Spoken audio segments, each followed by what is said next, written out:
At the edge of the waking world, where daylight still clings to the rolling skin of the sea, there is a place where brightness loosens its grip and begins to fall away. It happens slowly at first, as though the sun is reluctant to withdraw, stretching thin fingers of gold through the waves before surrendering them to the blue.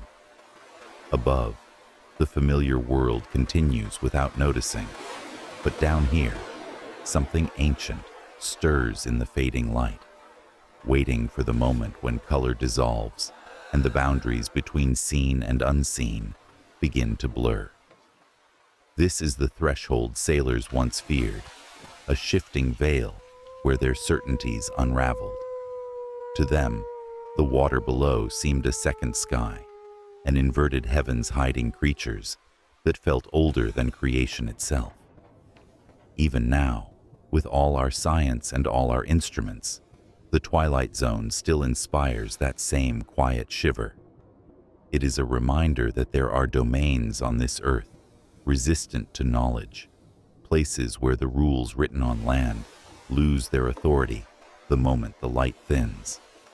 Here, the water shifts from turquoise to cobalt, then to a bruised indigo that seems to swallow the last memory of the sun. Shadows lengthen into shapes that move with a will of their own. Fish with silver flanks flicker like comets, their bodies catching the final scraps of daylight before vanishing into the darker folds below. The ocean feels immense in this region, not because of its depth, but because of what it suggests, that beyond this gentle dimming lies an inheritance of secrets untouched by wind or time. And yet, despite its quiet beauty, this threshold carries a subtle ache, an instinctive sense that once you drift past it, you leave the human world behind. Every meter deeper pulls you further from the realm of warm sunlight, where life follows predictable rhythms. Down here, those rhythms break apart. Creatures rise and fall with the turning of the moon. Light becomes currency, traded in flashes and pulses, and the darkness itself seems alive, shifting with faint, patient currents, as though breathing. To cross this boundary is to enter a story older than language, a story written long before humans learned to map the stars or measure the tides. It is a story told in bioluminescent sparks and drifting silhouettes, in the silent drift of plankton that glow like fragments of forgotten memories.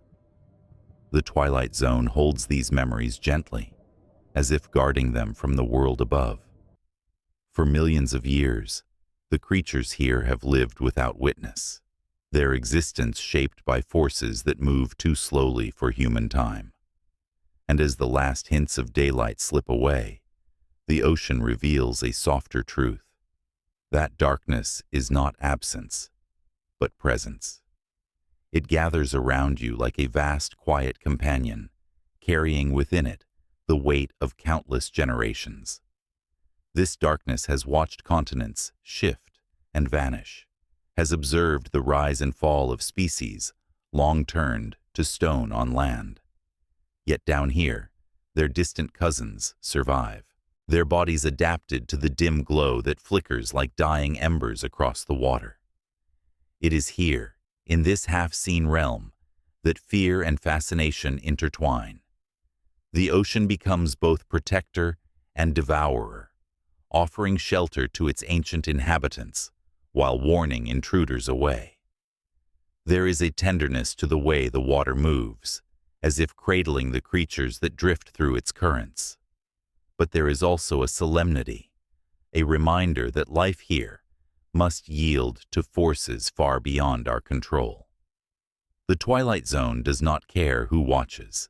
It simply continues, as it always has. To gaze into this fading light is to look into a mirror of the planet's earliest days. Long before forests climbed the land, or birds traced patterns across the sky, the ancestors of today's deep dwellers learned to thrive in these muted waters.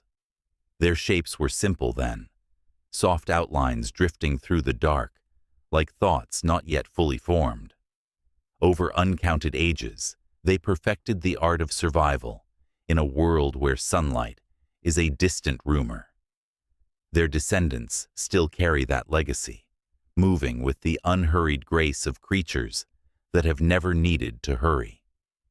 Watching them is like observing time itself, slow and deliberate, suspended in a medium that muffles the sound of everything rushing above. You feel, almost instinctively, that this is a place where haste holds no power. The water encourages patience, a surrender to rhythms older than fear. In this gentle dimming, the mind quiets, recognizing something deeply familiar, despite its strangeness. Here, as the colors fade, imagination awakens. The boundary between what is real and what is remembered becomes soft, like silt stirred by a passing fin. You might picture the shapes your ancestors feared, vast coils gliding through the dark, wings that moved without sound, eyes that glowed with patient intelligence. Whether such creatures ever existed exactly as imagined hardly matters. What matters is the feeling they evoke, the sense that the world beneath you is grander and older than anything you have been taught to expect. In this zone of dwindling light, possibility grows larger, not smaller. Every shadow holds a story. Every flicker hints at movement. You understand, in a quiet and almost comforting way, why myths cling to the sea like mist. The ocean remembers everything, even the things we have forgotten. And so, as you drift deeper, the world above begins to feel like a fading dream. The last particles of sunlight shimmer around you, swirling like dust caught in a distant window beam.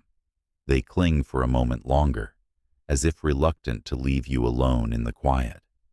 But eventually, they too surrender, letting the darker water rise. What replaces them is not fear, but a serene anticipation. The sense that you are approaching a threshold humanity was never meant to cross quickly. You move with the patience of the sea itself, carrying with you the fragile glow of the surface world as it slowly disappears now. At the surface, the world feels bright and familiar, shaped by the warmth of the sun and the gentle shimmer of rippling waves. But as we drift downward, carried by the slow pull of sinking light, the ocean begins to reveal a quieter truth. Colors that once seemed endless begin to soften, then fade, slipping away as though they were never meant to follow us into deeper water. Reds dissolve first, surrendering to the blue. Oranges follow, then yellows, until only a muted wash of green and gray remains, clinging weakly to the thinning glow above. What we see now is merely an echo of daylight, stretched thin across the darkening expanse. We have always trusted sight to tell us what is real, yet the ocean reminds us that truth often lives in places where vision cannot reach. For centuries, sailors believed the sea hid things too vast, too strange to exist. Scholars dismissed these whispers as fear or fantasy, convinced that all living things obeyed the same rules observed on land. But as the colors fade around us, we sense that this confidence was built on a narrow window of experience. The world above is only a fraction of what the ocean holds, a brief introduction written in sunlight, while entire chapters unfold beneath it, untouched by human eyes. As we descend, the water thickens around us, carrying the faint feeling of entering another era entirely. The ocean at this depth feels ancient, untouched by the hurried pace of human history. It moves with slow breaths, stirring currents that have flowed the same way for millions of years. In the last, thinning beams of daylight, small creatures drift like dust, caught in an amber glow. Their bodies shimmer with soft translucence, revealing organs shaped by eons of quiet evolution. They are fragile, almost ghost-like, yet utterly at home in this fading light. Watching them, we sense the presence of a world built not on speed, but endurance. The deeper we move, the more the familiar world unravels. Shapes become indistinct, edges blur. The water itself seems to swallow outlines, leaving only suggestions of movement. This fading clarity reminds us that the boundaries we draw on maps and charts are illusions, comforting symbols imposed on a landscape that refuses to be contained. The ocean is not a place of fixed certainty, but a living continuum, a realm where the unknown thrives in every darkened corner. And in these final layers of light, we feel the first brush of that unknown reaching toward us, gentle yet unmistakable. There is a quiet melancholy to this transition, a sense of leaving something behind. The surface world, with its colors and brightness, feels fragile from this vantage, like a fleeting dream we are slowly waking from. But with that melancholy comes a growing curiosity, a pulling sensation that urges us downward. Because somewhere below, in the depths where light cannot follow, life has been unfolding in silent, unseen chapters. Many of these chapters began long before humans learned to speak, long before we learned to fear what lived in the dark. Some creatures vanished from our natural histories before we ever had the chance to record them. Their disappearance was not marked by fossils or legends, but by the simple fact that they retreated into darkness as the world above changed. Ice ages rose and fell, continents drifted apart, oceans warmed and cooled, and through it all, these beings slipped deeper, following the retreating shadows until they settled in realms untouched by time. Here, in the edges of fading sunlight, we feel their stories pressing faintly against us, like memories struggling to be recalled. The last glimmer of the surface world is not merely a physical boundary, but an emotional one. It marks a point of surrender, where we release our dependence on familiar senses and step into a world shaped by other rules. Sight becomes unreliable. Sound distorts. Pressure whispers against the body in slow, steady pulses. And in this shifting environment, our imagination begins to fill the spaces left by fading vision. We start to picture the creatures that might drift just beyond our view. Slender silhouettes, broad wings, spiraling forms that move with the confidence of beings who have never known the sun. These imagined shapes are not monsters in the fearful sense, but reminders of how small our stories truly are. The ocean, in its patience, has sheltered beings whose lifespans stretch across centuries, whose ancestors witnessed the birth of entire ecosystems, now turned to dust. Their resilience is not born of dominance, but adaptation, a quiet mastery of surviving in places where life should not flourish. And though we cannot see them yet, their presence is felt like a subtle current, brushing past, hinting at lives that continue, regardless of our awareness. As we drift through this final dim corridor of light, the transformation around us deepens. Greens give way to blue-gray shadows. Blue-gray dissolves into a softening darkness that pulses with faint, drifting sparks. These sparks, small bursts of bioluminescence, mark the arrival of life forms that do not depend on the sun. Their glow is gentle, rhythmic, like distant lanterns guiding us into deeper water. Each flicker carries the promise that the darkness ahead is not empty, but alive with motion and memory. The last glimmer overhead becomes a pale haze, then a whisper, then nothing at all. Yet the world around us does not feel desolate. Instead, it feels expansive, as though darkness has opened a doorway into a broader, older universe. We sense the presence of creatures that rarely rise, beings that dwell below the reach of nearly all human observation. They inhabit a world so alien that our languages have no real words for it. A world shaped by pressures that would crush steel, by temperatures that hover near freezing, by currents older than recorded history. And still, life endures. In this place where light fades completely, the ocean reveals the truth that it has sheltered all along, that existence does not depend on what we can see. Many of the creatures that vanished from human knowing still drift here, hidden in the folds of darkness, untouched by our history. Their stories continue in silence, written not in books, but in the slow unfolding of their bodies, in their patient movements, in the unbroken lineage that stretches back to eras we can scarcely imagine. As we let go of the last threads of daylight, we begin to understand that the ocean did not hide these beings out of malice, but out of memory, an ancient instinct to protect the delicate threads of life that evolved in its deepest chambers. This deepening descent reminds us that the world is built from layers of forgetting. Every step downward is a step away from the structures and assumptions that guide us on land.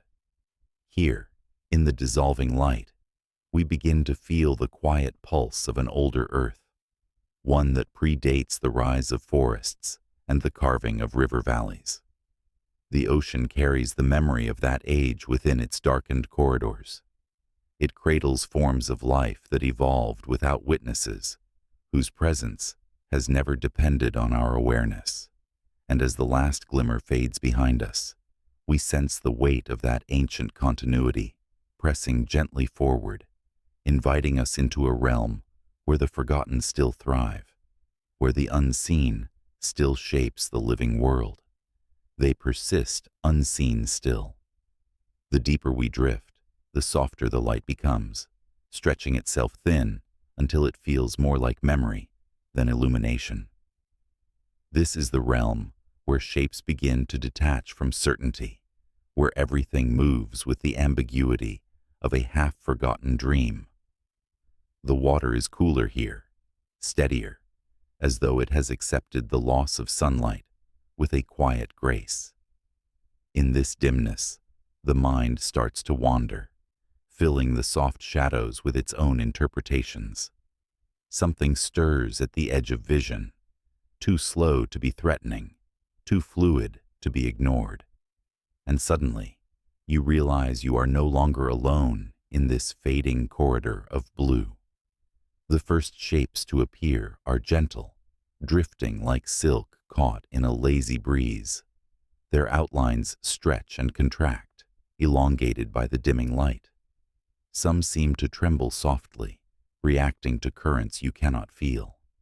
Others linger motionless, suspended in a state that feels almost meditative. They are neither fish nor familiar silhouettes, but something in between, forms that defy quick understanding. Their movements lack haste, as though they have all the time in the world to cross these muted waters.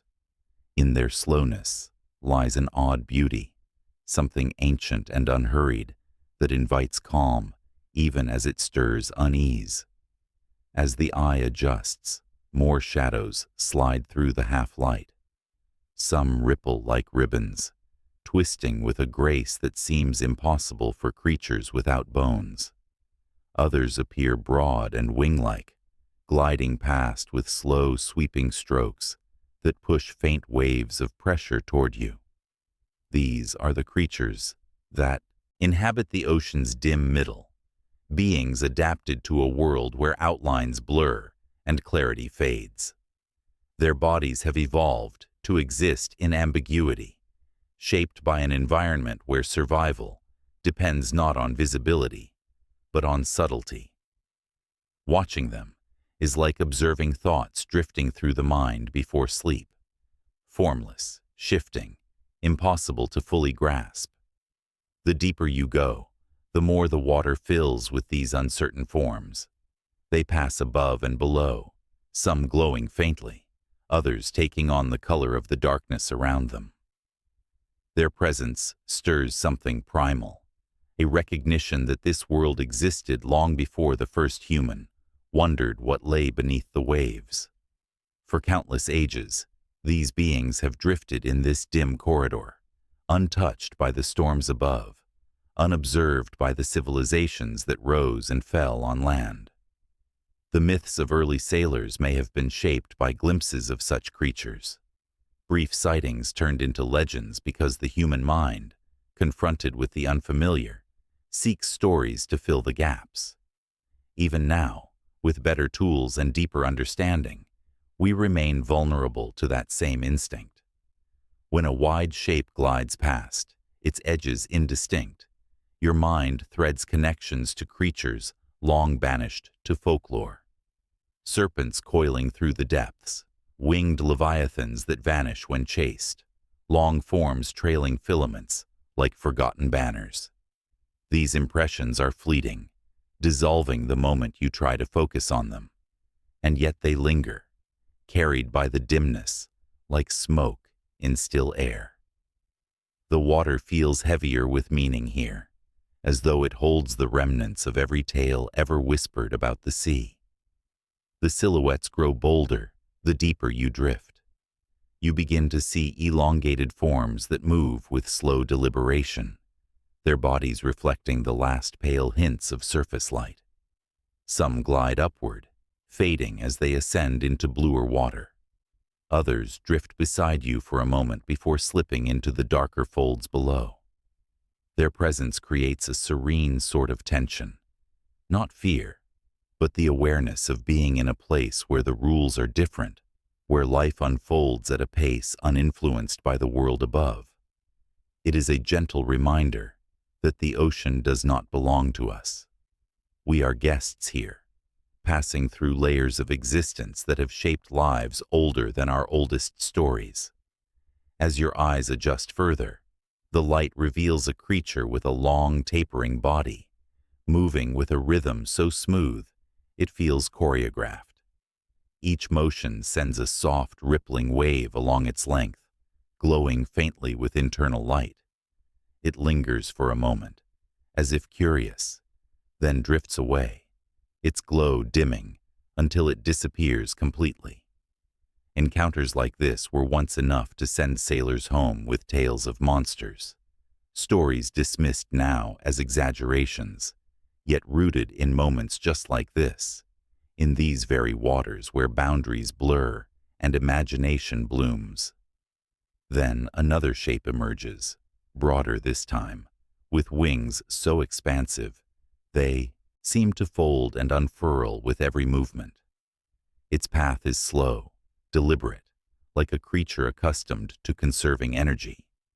It glides overhead, blocking the faint glow from above for a heartbeat. In that momentary shadow, a tremor of awe rises through your chest. You realize that this being, whatever it is, has existed here long before humans learned to fear the deep. It passes without haste, as though acknowledging your presence before continuing its timeless drift through the twilight. All around you, the dim world fills with these quiet presences. They are not predators stalking prey, nor are they illusions created by tired eyes. They are simply the residents of this softening realm, creatures who have adapted to live in light that is neither bright enough to reveal them fully, nor dark enough to hide them completely. Their lives unfold in shades of blue and violet, in barely there glimmers that would vanish instantly in stronger light. Their movements are poetry written in water, slow strokes punctuated by pauses so long it feels as though time has ceased altogether. In this half-lit world, the ancient and the modern coexist. Some shapes resemble creatures we know, elongated fish with translucent fins, delicate jellies trailing faint threads of luminescence. Others seem entirely unfamiliar, their forms bending in ways that challenge our expectations. It is easy to imagine that some of these beings are survivors of forgotten lineages, branches of life that never adapted to the surface world and instead chose the comfort of dimness. Perhaps they were once common in shallower waters, only to sink deeper as the planet warmed, cooled, and shifted. Their ancestors might appear in fossil records as incomplete sketches, leaving scientists puzzled by their strange proportions. Yet here they remain, alive and moving, with the patience of survivors.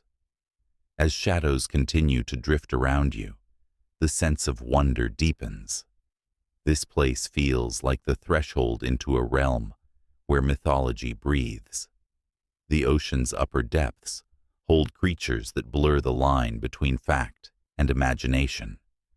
Beings that suggest our stories may not have been exaggerations after all, but reflections of encounters that shaped ancient fears.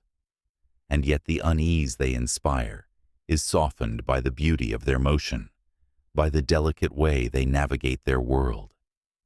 There is no violence in their presence, no looming danger, only the quiet reminder that the sea is vast enough to hold truths beyond our comprehension.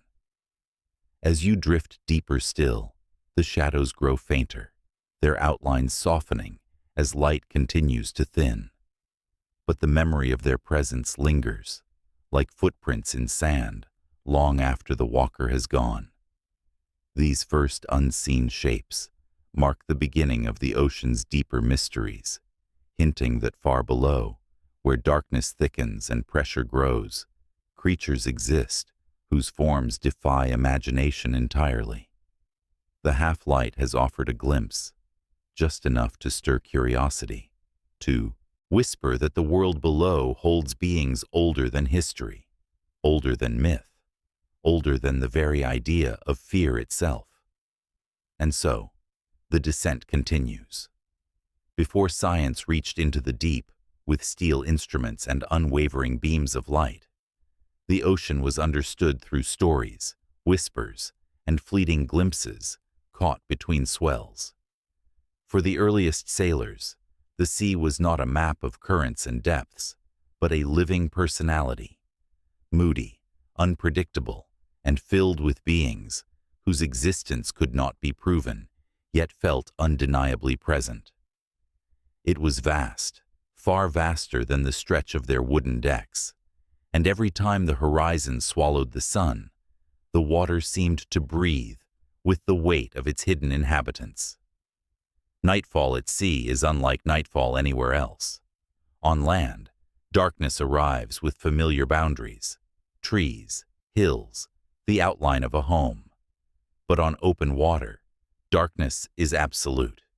It presses in from every direction, erasing distance until even the line between sea and sky disappears.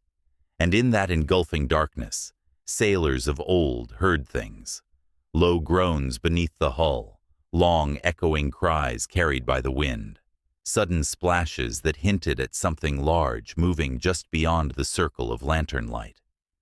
Without the comfort of solid ground or the clarity of sight, their minds filled the void with possibilities born from equal parts fear and awe. The earliest tales were not written. They were murmured over barrels of salted fish, whispered during storm watches, or confessed quietly at dawn when a crewmate swore he'd seen something rise from the waves. These stories traveled from ship to ship, changing shape like the very creatures they described. One sailor might speak of a serpentine body, longer than the mast, gliding silently alongside the vessel. Another might describe an enormous shadow beneath the keel, a presence so immense that it blotted out the pale light filtering through the water. A third would insist he saw an eye the size of a shield, staring up from the dark before slipping beneath the surface. Were these sightings real, or were they tricks of exhaustion, fear, and the unpredictable dance of moonlight on waves? To the sailors who told them, it hardly mattered. The sea was a world apart, governed not by human logic, but by its own ancient rhythms. Creatures that seemed impossible on land made perfect sense out here, where depth was measured not in meters, but in mysteries. And so, the legends grew. One of the most enduring myths was that of the Leviathan, a creature so vast that it could wrap itself around a ship 3 times over. Descriptions varied. Some claimed it resembled a colossal whale with jagged teeth. Others insisted it was a serpent, its body coiling like a rope through the water. But all agreed on one detail. It dwelled in the deep, surfacing only when storms churned the sea into chaos. For sailors caught in towering waves and punishing winds, it was easy to believe the storm itself was alive, that some ancient beast beneath the swells thrashed against the water, calling the tempest into being.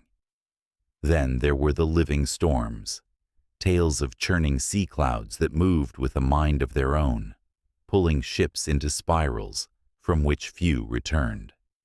Sailors believed these maelstroms were caused by creatures rising from below, their immense bodies displacing water so violently that whirlpools formed in their wake.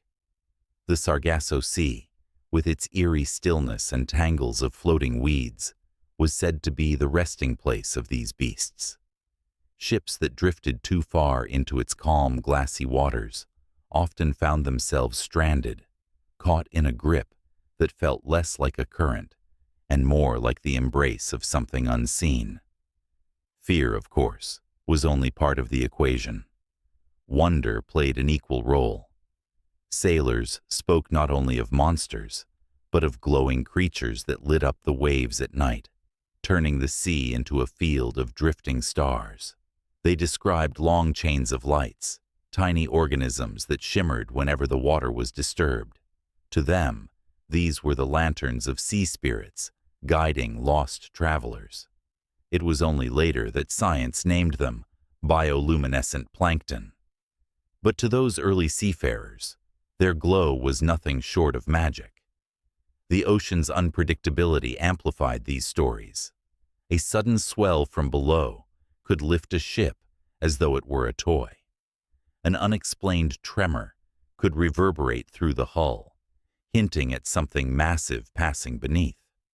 And when fog rolled in thick and soundless, sailors often imagined themselves drifting into the territory of creatures older than the world they knew. Every splash became a sign, every flicker of movement a message. Some captains tried to quiet such fears, insisting that the sea was merely water and wind. But even the most rational minds found themselves shaken when nights grew long and the quiet stretched too deep. It was not easy to maintain certainty while floating over trenches miles deep, trenches no one had ever reached, trenches that could hold entire mountains within their dark folds. The idea that something enormous could rise from those depths at any moment seemed less like fantasy and more like logical possibility. There were stories, too, of ships that vanished without warning. No wreckage, no survivors, just gone. Sailors attributed these disappearances to the monsters they feared. Perhaps a giant maw had swallowed the vessel whole. Perhaps a vast tentacle had dragged it into the abyss. In truth, storms, rogue waves, and structural failures likely accounted for most losses. But in an age before meteorology and engineering, the ocean's violence felt personal, deliberate. Sailors gave that violence a name, a shape, a story. It was easier to face if it could be understood, even vaguely, than if it remained shapeless and indifferent. And so, from whispers in cramped quarters to ink on parchment maps, the rumors of the abyss took hold. They became part of maritime culture, shaping how generations viewed the sea. Even now, with satellites and sonar and steel submersibles, echoes of those fears remain. They linger in the corners of our imagination, reminding us that no amount of knowledge can fully tame the emotional force of the unknown. For though we have learned much about the ocean, we still stand at the edge of its greatest mysteries. The sailors of old were not entirely mistaken. Something vast does live below. Many things, in fact, some known, many still hidden. Their stories were not the inventions of foolish minds, but attempts to explain the inexplicable. And as we continue downward, into the layers where shadows move with purpose, their whispers follow us, suggesting that perhaps the old fears were closer to truth than we once believed. Long before sonar traced the contours of the seafloor and satellites mapped the coastlines from above, the world's oceans were charted by hand. Ink brushed onto parchment by men who had never seen the waters they claimed to describe. Medieval mapmakers worked not from certainty, but from stories carried across continents, whispered by sailors who returned from long, perilous journeys, with eyes haunted by what they could not explain. These maps were more than navigational tools. They were expressions of human imagination, struggling to make sense of a world too vast to grasp. To the modern eye, medieval sea charts look crowded, almost cluttered. Waves are drawn in stylized curls, coastlines embellished with artistic flourishes. But what captures the attention most are the creatures sprawled across the open waters, dragons winding through distant seas, massive fish with gaping maws, winged beasts rising from the deep. These illustrations were not placed arbitrarily. They marked the places where sailors reported strange sightings, where ships vanished without trace, where waters behaved in ways no one could explain. Cartographers of the time understood that their audiences needed more than coordinates. They needed warnings.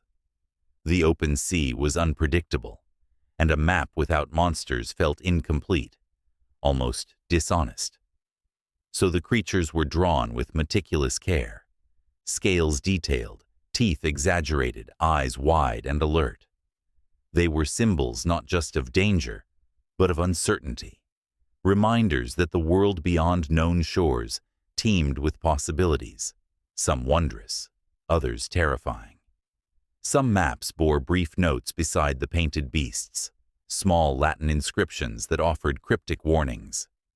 Hic sunt dracones, some declared. Here there are dragons. Not a claim of literal reptilian giants, but a way of acknowledging the limits of human understanding. At the edges of the known world, imagination was not just permitted, it was required. In places where no ship had safely returned, fear filled the blankness with creatures capable of devouring a vessel whole. To the medieval mind, these embellishments were not decorations, they were declarations of truth. A ship, sailing into uncharted waters, did so with the understanding that the sea did not abide by the laws of land. A calm ocean could mask swirling currents below, and a clear sky could give way to storms without warning. When a crew disappeared beyond a certain latitude, when a captain failed to return from a promising voyage, the explanation was not incompetence or misfortune. It was the work of something ancient, something that ruled the deep long before humans charted coastlines. The beasts on these maps reflected the beliefs of entire cultures. Norse sailors spoke of the Midgard serpent, whose coils encircled the world. Mediterranean fishermen feared Scylla and Charybdis, monstrous hazards lurking near rocky straits. Even far from Europe, in the waters of the Pacific, voyagers told of massive sharks, with jaws wide enough to swallow men whole, shadows that stalked their canoes under starlit skies. These stories, carried back to mapmakers, became immortalized in ink. Though modern readers sometimes laugh at these drawings, their presence reveals a profound truth. Ancient mariners understood the sea as a place of deep mystery, one not easily humbled by human ambition. Their warnings served as psychological anchors, preparing sailors for the emotional toll of drifting into emptiness. A monster drawn on parchment was easier to face than the crushing uncertainty of the open ocean. It gave form to fear, carving a recognizable shape into the formless expanse. And even now, with centuries of exploration behind us, something about those old map creatures feels strangely familiar. Their exaggerated forms may not match the anatomy of real organisms, but their essence captures something true. The ocean does hold beings beyond our expectations. It does shape life into forms impossible to imagine on land. And in many ways, those medieval illustrations were a poetic attempt to describe what science would eventually confirm: that the deep sea is filled with creatures so strange they blur the line between fact and myth. As we drift deeper into this chapter, the old warnings linger in the back of the mind. For though we now dismiss dragons and sea serpents as fable, the instinct that birthed them remains alive. It stirs whenever we look upon a sonar reading of something massive, moving just out of range, or when we observe bioluminescent lights spiraling in patterns too deliberate to dismiss. The oceans of ancient maps may have been constrained by the limits of imagination, but the reality beneath the waves remains boundless, waiting patiently for us to rediscover its truths.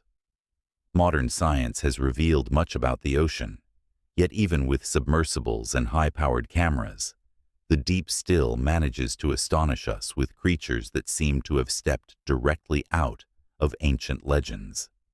These beings, long hidden below the reach of sunlight, appear so alien in form and movement that it is easy to imagine how their ancestors could have inspired stories of monsters in the minds of early sailors.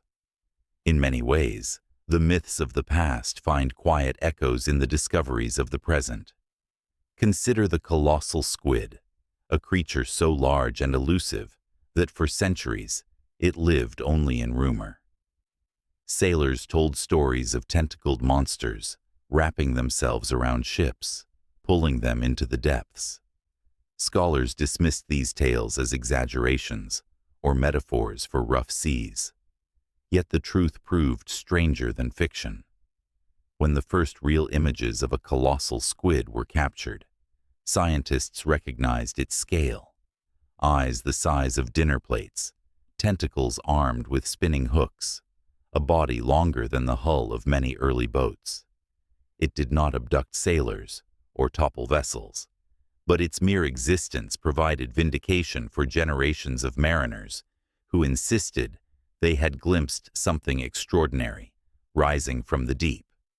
And the colossal squid is only one example. Deep-sea anglerfish, with their glowing lures and jagged teeth, appear to be creatures designed specifically to inhabit nightmares. Their bioluminescent appendages wave gently in the dark, attracting prey toward mouths lined with translucent fangs. These beings thrive in regions where light is a distant memory, their bodies adapted to pressures great enough to crush steel. They are living contradictions, simultaneously delicate and terrifying, fragile yet formidable. Seeing one drifting in its natural environment feels like observing a secret the ocean kept hidden for millennia. Then there are the siphonophores, organisms so long and intricate they defy classification. Some stretch more than 100 feet, resembling glowing tapestries drifting through the blackness. Their bodies are composed of countless individual units that function together as a single organism, each section specialized for feeding, movement, or reproduction. These living chandeliers move with a grace that feels almost ceremonial, their soft lights flickering like distant lanterns, marking the boundary between the known and the unknowable. Watching a siphonophore drift through the deep is like witnessing the ocean paint with light, its canvas, the dark water itself. Equally astonishing is the oarfish, a serpent-like creature that can grow up to 30 feet in length. With its shimmering silver body and crimson crest, It looks every bit like the sea serpents drawn on ancient maps. Rarely seen alive, the oarfish occasionally washes ashore after storms, its appearance sparking wonder and unease in equal measure. In the past, such sightings fueled tales of serpents rising from beneath the waves to warn of impending calamity. Today, we know the oarfish to be a gentle giant, feeding on plankton rather than terrorizing ships. Yet its uncanny resemblance to mythic serpents serves as a reminder that the gap between imagination and reality is often far narrower than expected. Even more peculiar are the deep-sea jellyfish, some of which pulse with bioluminescent colors that shift like northern lights. Their bodies are so delicate that a single touch can tear them, yet they thrive in environments where almost nothing else can survive. Some species can rearrange their cells, effectively reversing aging when conditions are harsh.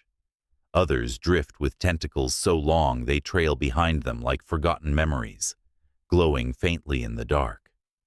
Seen from the window of a submersible, these jellies resemble drifting ghosts, their forms expanding and contracting in slow, rhythmic patterns that feel both hypnotic and unnervingly alive. There are also creatures whose existence contradicts everything we believed about life itself. In the crushing depths near hydrothermal vents, scientists discovered organisms that rely not on sunlight, but on chemical energy. Giant tube worms with blood-red plumes gather around boiling fissures, thriving in temperatures that should kill them. Crabs with hair-covered claws scrape bacteria from volcanic rock. Blind shrimp navigate by sensing heat rather than light. These beings flourish in complete darkness, drawing energy from the Earth's molten core rather than the distant sun. Such discoveries challenge our assumptions not only about Earth's oceans, but also about the potential for life elsewhere in the universe. Yet perhaps the most haunting aspect of these discoveries is the sense that they are only the beginning. For every creature documented, countless more remain unseen. Sonar readings occasionally reveal massive shapes moving through deep trenches, shadows too large and slow to match any known species. Cameras mounted on deep-sea probes capture fleeting glimmers, strange outlines that slip away just before focus is achieved. There are stories from submersible pilots of immense forms passing silently through the murk, visible only as brief silhouettes against the faint glow of instruments. Such encounters echo the sailors' tales of old, not because they confirm the existence of monsters, but because they reveal how much of the ocean remains beyond our understanding. Even now, the majority of deep-sea species are unknown to science. Entire ecosystems thrive in places no human has ever visited. The creatures that dwell there may not match the dragons and serpents of myth, but their strangeness defies imagination all the same. In this way, the ancient stories gain new relevance. Perhaps they were not exaggerations, but interpretations, attempts to articulate the awe and fear evoked by glimpses of creatures that should not have existed, yet did. Even today, when a new deep-sea species is discovered, scientists often describe it as otherworldly, alien, or unlike anything seen before. The language of myth persists, not out of ignorance, but because the creatures of the deep still command the same emotional response they inspired centuries ago. As we drift onward, deeper into this realm where light fails and pressure reigns, the line between legend and reality continues to blur. The ocean's greatest mysteries are not relics of the past, but living truths hidden in waters still beyond reach. The sailors who whispered of monsters were speaking, in their own way, about the same beings we are only now beginning to uncover. And as long as the depths remain uncharted, There will always be room for rumors, whispers carried on currents, hinting that somewhere below, in the silent folds of the abyss, creatures older than time still wander, unseen. There comes a moment in the descent when the last whispers of blue vanish, leaving only a dim velvet darkness that seems to thicken around you. This is the midnight zone, a realm that belongs not to light, but to the beings who learned long ago to make their own. Here, illumination is no longer a gift from the sun, but an invention of life itself. Gentle flickers, drifting sparks, and slow-burning glows that float through the water, like memories suspended in time. The darkness is not frightening. It is soft, old, and strangely welcoming, like the interior of a vast cathedral where silence has accumulated for millennia. The water around you feels calmer here, its movements subdued, as though respecting the stillness of this place. Particles drift past your vision, tiny flecks that glimmer for a moment before disappearing. They move like thoughts you once had, but can no longer fully recall. Familiar, yet unreachable, slipping into the folds of darkness before you can grasp their details. As your eyes adjust, faint lights begin to appear. At first they seem random, sparks that blink and vanish. Gradually, patterns emerge. A slow pulse from below, a spiraling shimmer to your right, a brief comet-like flash that streaks across the dim expanse. These lights belong to the creatures of the deep, beings that carry their own lanterns through the darkness. Some use them as lures, others as language, still others as camouflage. But to you, drifting quietly through this hidden corridor, they appear as constellations, pieces of a shifting underwater sky. A small fish with a transparent body swims past, its organs visible through the faint glow it emits. Each movement sends ripples of light down its sides, as though it carries a tiny galaxy within its frame. Behind it, a chain of organisms drifts like a floating necklace, each bead pulsing softly in succession. Their combined glow forms a pathway through the dark, a slow-moving river of light that seems to carry ancient stories in its current. Then, emerging from the shadows, a creature glides with a grace so dreamlike it feels unreal. Its body is elongated, fins trailing behind it like delicate silk. Its light is subtle, just a soft blue at the tips of its wings, brightening and dimming with each slow, rhythmic motion. It moves as though time itself has slowed to match its pace, and you feel yourself sinking into that same tranquil rhythm. Every part of this world encourages stillness, patience, surrender. Here, light reveals only what it chooses, leaving much to the imagination. Shapes drift in and out of view, their outlines soft and shifting. Some seem small and curious, others feel vast, their glow stretching over large sections of water before fading again.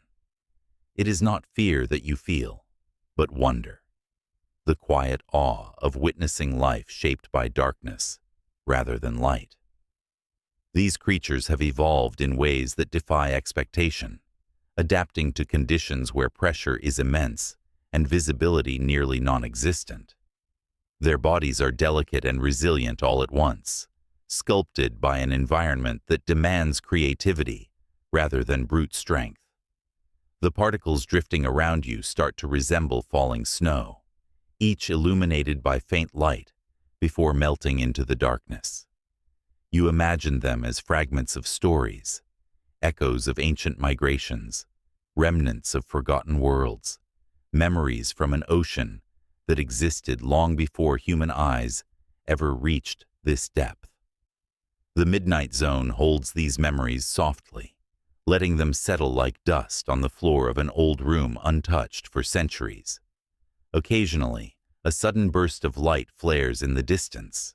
It expands, pulses twice, and disappears. Perhaps it was a creature startled by your presence, or perhaps it was communicating with others in ways we have yet to understand. The deep ocean is full of languages humans have not deciphered. Light patterns, vibrations, chemical signals carried by currents. In this realm, communication is not spoken, but woven into the water itself. As you continue downward, a sense of drifting through a dream deepens. Sound is muted, movement is slow. Even the creatures seem to glide through their lives with a calm acceptance that feels contagious. There is no urgency here, no rush. Time stretches, softens, becomes liquid. You find yourself adjusting to it, breathing in sync with the surrounding world, feeling the darkness wrap around you like a gentle cloak. Yet beneath the tranquility lies a profound awareness. This zone is ancient. Life has existed here, largely unchanged, for millions of years. The creatures drifting past carry the lineage of ages within their luminescent bodies. They are living archives of evolutionary possibility, proof that existence finds ways to flourish, even in places where light cannot follow. And as the last delicate glimmers fade into the distance, you feel yourself sinking deeper still, drawn forward by the promise of even larger mysteries waiting in the darker waters below. The descent continues, and with every meter downward, the water grows heavier, not in weight alone, but in presence, thickening around you like an atmosphere long forgotten by the world above. Here, pressure is not an enemy. It is a sculptor, shaping life into forms both improbable and breathtaking. The deeper you drift, the more you sense how this force molds everything it touches.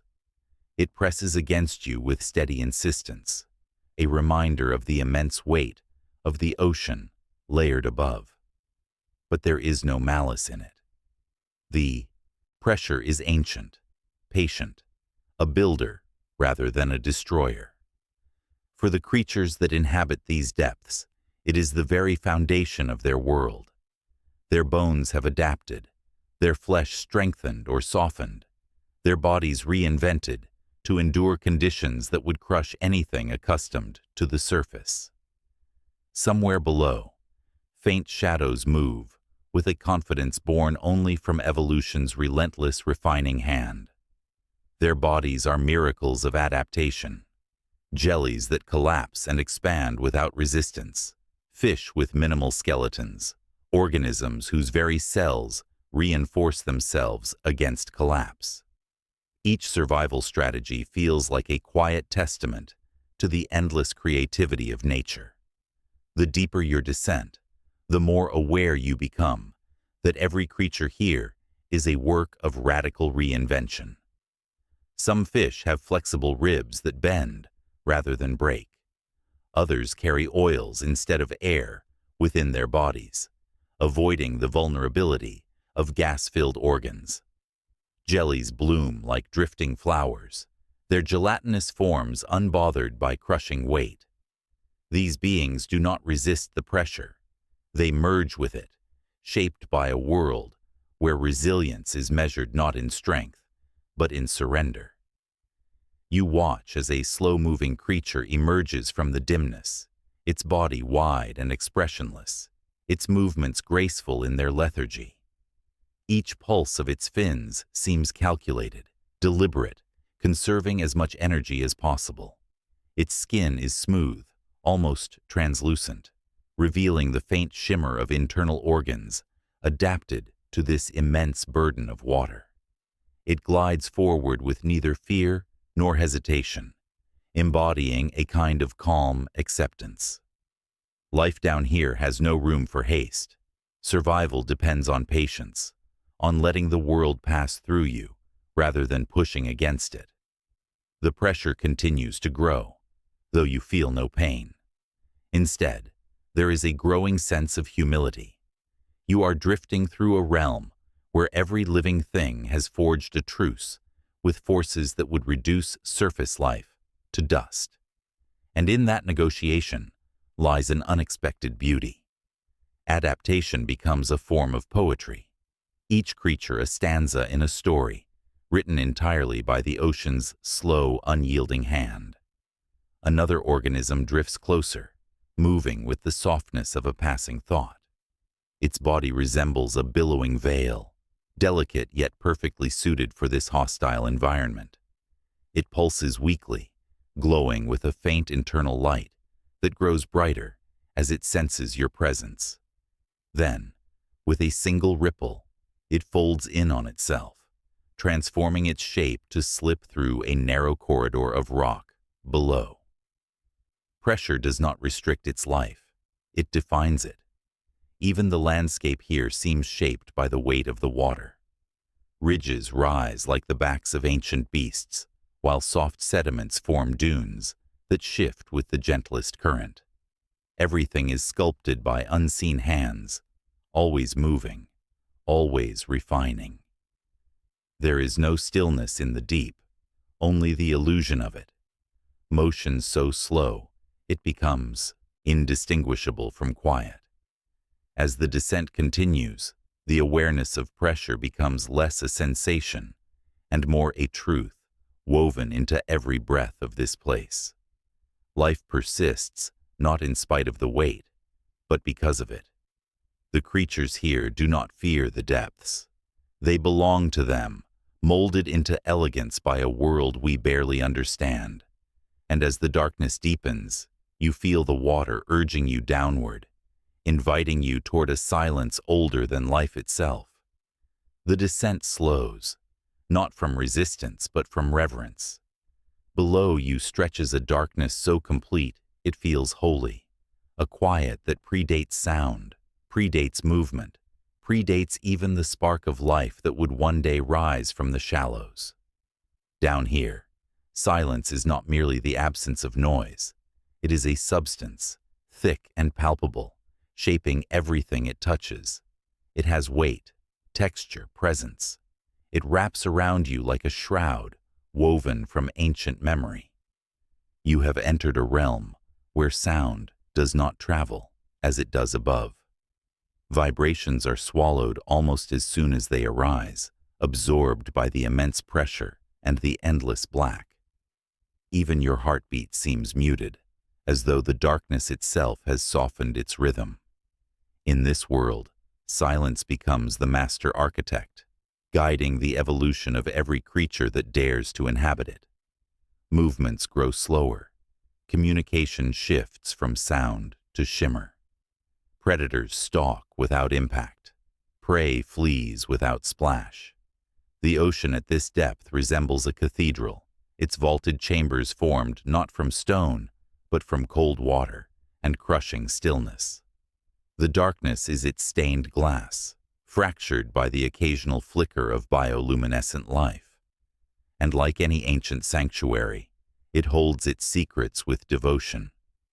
Here, within this muted expanse, life moves with the solemnity of an old ritual.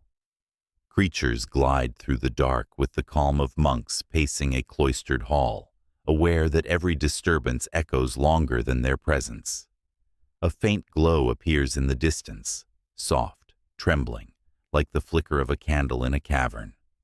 It swells slightly, then dims, pulsing at long intervals. As you drift closer, the source reveals itself, a creature with a body shaped like a slow-turning spiral, its edges lined with tiny light-producing organs. Each flicker seems less an act of communication and more an act of memory, as though the light itself carries echoes of ancient migrations. The creature drifts without urgency, its spiral rotating gently in the water. It is living silence, embodied and moving. Then, emerging from below, a shadow far larger than anything you've yet seen. It moves with breathtaking slowness, its shape impossible to fully discern, not because it hides, but because the darkness refuses to reveal more than an outline. Its motion sends a long, trembling ripple across the water, a disturbance so subtle you feel it more than see it. The creature passes without a sound, without a flash of light, without acknowledgement. It has existed in silence for so long that its very presence feels like a continuation of the deep's oldest tradition. You realize then why sailors' legends spoke of ancient monsters rising from the abyss. It was not their size alone that inspired such tales. It was the silence. The idea of something vast, unseen, and unheard navigating depths where even light fails is more unsettling than any roar or bellow. The absence of noise amplifies the imagination, filling the void with shapes and shadows that linger long after they've passed. And here, in this endless hush, the imagination finds fertile ground. The creatures that live at this depth have evolved to exist within this silence. Some possess enormous eyes, wide and reflective, capturing even the faintest glimmer of bioluminescence. Others have no eyes at all, relying on vibrations carried through water, a kind of silent echolocation that reveals movement without revealing sound. Their bodies are pale, elongated, almost ghost-like. They drift more than they swim, allowing the water to guide them through the dark corridors of their ancient home. Occasionally, a flicker of light betrays a predator's presence. But even this is muted, subdued, like a whisper in a cavernous hall. A flash, a shadow, a brief shimmer, and then everything returns to stillness. The deep does not encourage spectacle. It rewards subtlety. Life here has learned to speak in glances, not proclamations, to move with intention, not force. You begin to sense the scale of this place. The silence stretches in all directions, unbroken by the noise of storms or waves or human machines. It has existed since the ocean's earliest days, a constant companion to the first organisms that dared to explore the depths. Long before dinosaurs walked the earth, long before mountains rose and crumbled, long before the continents settled into their current shapes, the silence below was already ancient. It nurtured creatures whose descendants still glide through the dark with unhurried grace. Something large moves again in the distance, another silent titan, its shape broader this time, its motion like a slow exhalation. You don't see eyes, but you feel its attention passing over you, as if the darkness itself were observing. There is no threat, no malice, only a sense of being acknowledged by something that has witnessed epochs unfold. These beings, shaped by the deep's quiet hand, represent lives that have evolved beyond the need for speed or aggression. They exist in measured cycles, unbothered by the frantic tempo of the world above. The silence deepens with every passing moment, enveloping you in its solemn embrace. It does not feel isolating. It feels restorative, like a return to a primordial stillness humanity left behind long ago. You realize that life itself began in silence, in the dark waters of a young earth where no sound yet echoed. And now, drifting through this ancient expanse, you are tracing that lineage back to its origin. As you move downward once more, the last faint glimmers of bioluminescence fade, replaced by a darkness so complete it seems to hold the memory of time itself. Nothing stirs, nothing speaks, yet the deep is not empty. It is full of old lives, old secrets, old quiet. The creatures that thrive here do so because they have embraced the silence, become part of it, let it shape their forms and destinies. And as the darkness expands around you, you sense that you are entering a place untouched by human presence, a sanctuary for the ocean's oldest inhabitants. Here, in this cathedral of still water, silence is not merely ancient, it is eternal. Far below the restless surface, past the reach of storms and shifting tides, lies a world that has changed little since the dawn of life.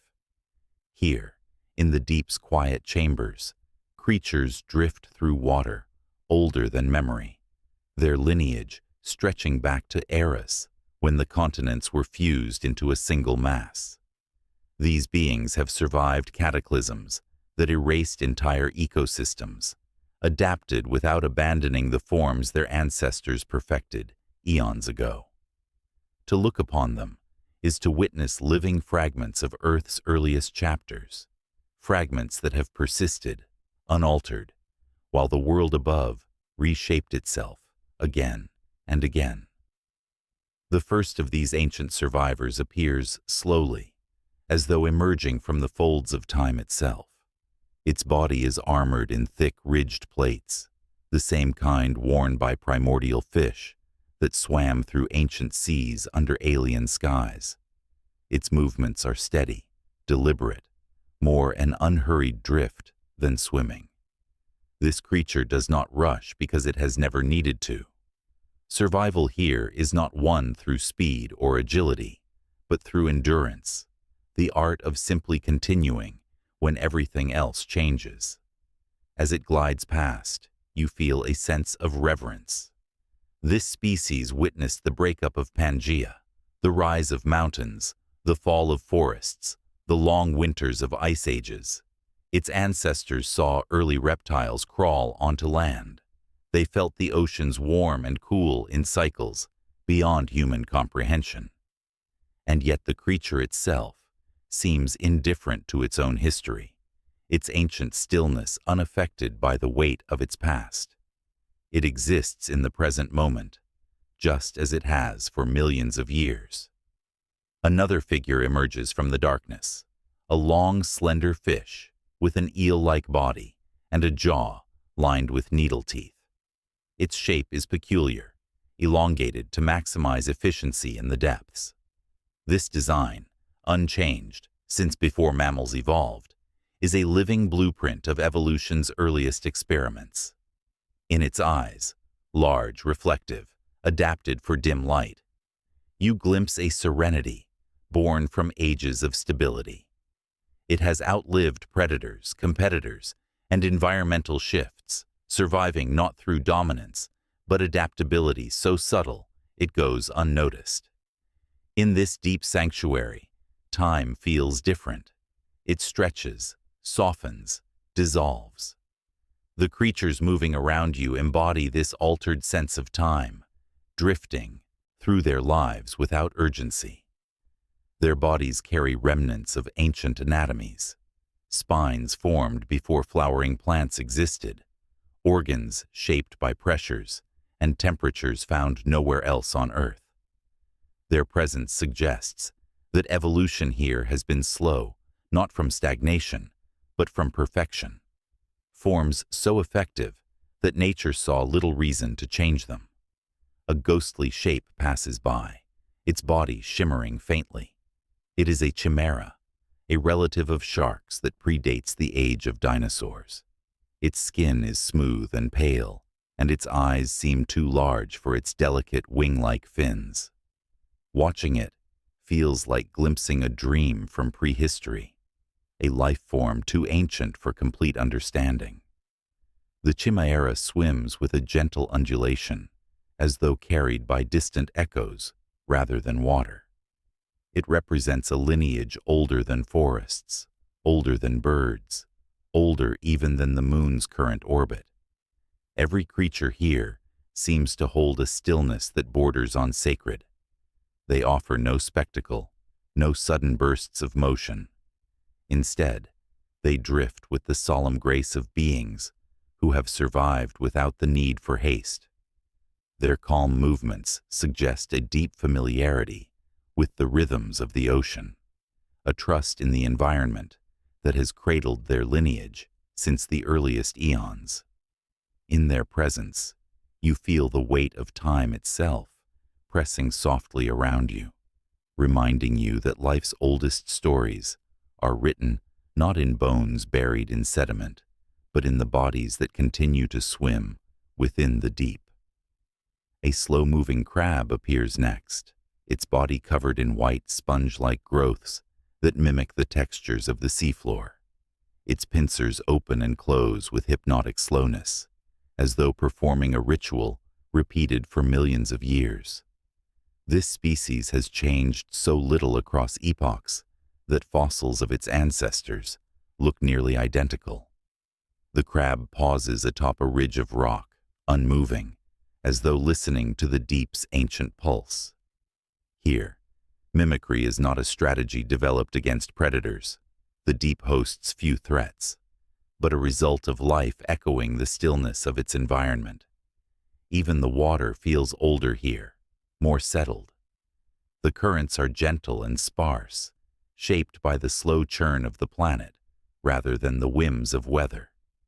In this stillness, particles drift downward like the dust of forgotten ages. Tiny organisms glow faintly as they sink, illuminating the bodies of creatures whose survival predates every ecosystem on land. You begin to understand why these beings have persisted. In the deep, change is slow. Catastrophe comes seldom. Life here is allowed to follow long, unbroken paths, adapting gradually and subtly. Each creature seems to reflect this quiet continuity, its form unaltered, not from stubbornness, but from a delicate harmony with its surroundings. They are remnants of an Earth so distant from the present that its continents, climates, and skies would be unrecognizable. Yet these creatures have carried its memory forward, safeguarding a living connection to the planet's earliest oceans. As you drift deeper, the realization settles over you like a soft weight. The world above is young. Mountains rise and erode, forests grow and burn, civilizations emerge and vanish, all within the lifespan of some deep-sea species. Down here, time flows at the pace of drifting particles, measured not in years, but in eras. And the beings that glide through this darkness are not just survivors. They are guardians of the ancient Earth, shadows of ages lost, still moving quietly beneath the waves. The deeper you drift, the more the creatures begin to resemble the fossil plates etched in museum halls. Except these fossils are alive, moving with a softness no stone record could ever capture. These beings might easily be mistaken for relics of distant ages, yet their bodies shimmer with the undeniable vitality of present life. They are the ghost fossils of the deep. Species that should, by all logic, have vanished millions of years ago, yet continue to thrive in the darkness, as though time forgot to carry them forward. The first of these living relics emerges from a shadowed ledge. It moves with a gentle sway, revealing a form almost identical to sketches found in paleontology texts.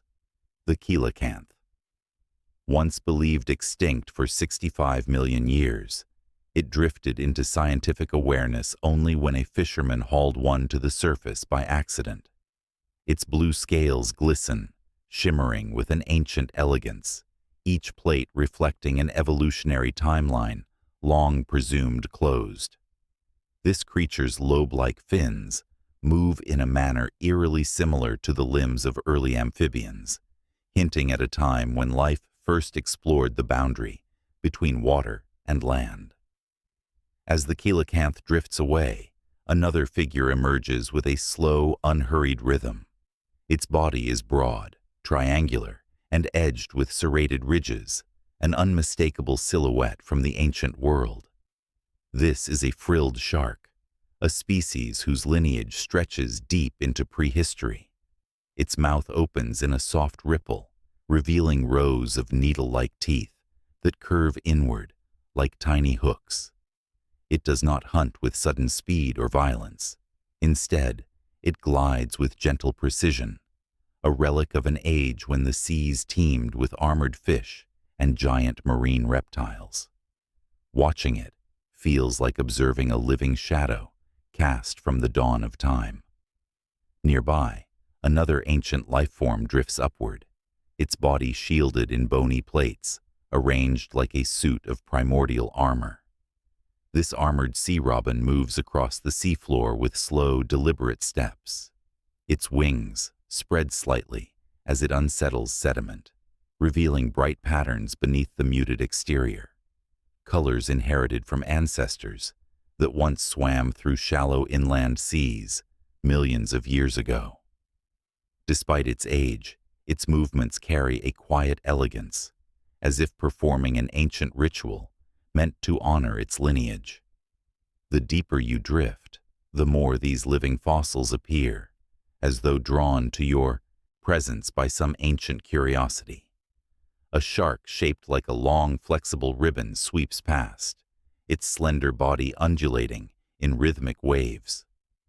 A horseshoe crab rests on the floor, unchanged for hundreds of millions of years, its curved shell bearing the imprint of the primordial tides that once covered the continents.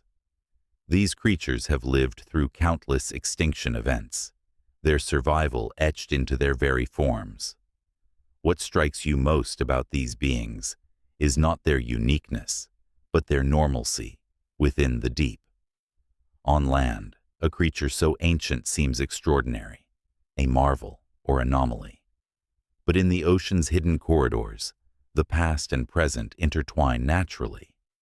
Evolution moves at its own pace here, and many species find no reason to abandon the shapes that have served them well since time immemorial. It is as though the deep sea shelters them from change, offering a haven where the pressures of competition and environmental upheaval fade into insignificance. Another coelacanth passes by, its scales shimmering like hammered metal in the faint bioluminescence. Its fins rotate gently, resembling slow, thoughtful gestures. To watch it is to glimpse a chapter of Earth's history that should, by all logic, be closed. Yet here it is, alive, unhurried, bearing the legacy of an age when massive ferns grew along steaming coastlines and early reptiles crawled across muddy shores. You begin to realize that the deep sea is not simply a refuge for life. It is a living museum, preserving forms long vanished from the world above. But unlike ordinary museums, its displays are dynamic, breathing, drifting, interacting. These creatures are not trapped in time. They carry time with them, moving through the present, while bearing the unmistakable imprint of the ancient past. Their existence suggests that what we know of life's history is incomplete, shaped more by what turned to stone than by what continued swimming beyond the reach of discovery. And so, the fossils that never turned to stone drift around you, each movement a reminder that Earth's history is not confined to sediments and strata. It lives in the unlit corridors of the deep, in the quiet persistence of species that chose endurance over reinvention. These creatures are the ocean's memory made flesh, gliding through the dark like echoes of worlds long forgotten. As you descend farther still, the ancient forms of the deep begin to shift in ways that defy even our oldest records. The creatures here no longer resemble the fossils in textbooks or the living relics that occasionally drift into the reach of human observation. These beings belong to lineages so old, so solitary, that they stand apart from the known branches of life's vast family tree. They are the unnamed, the unclassified, the unplaceable, creatures whose ancestry diverged from the main story of life so early that their first ancestors would have swum in oceans devoid of complex plants or animals. The first of these, strange beings, appears without warning, materializing from the darkness as though it has been watching from a distance. Its form is unlike anything you've seen, elongated yet graceful, translucent yet patterned with faint internal structures that pulse like distant lights behind a curtain. Its movement is impossibly smooth, gliding through the water on undulating waves that ripple through its entire body.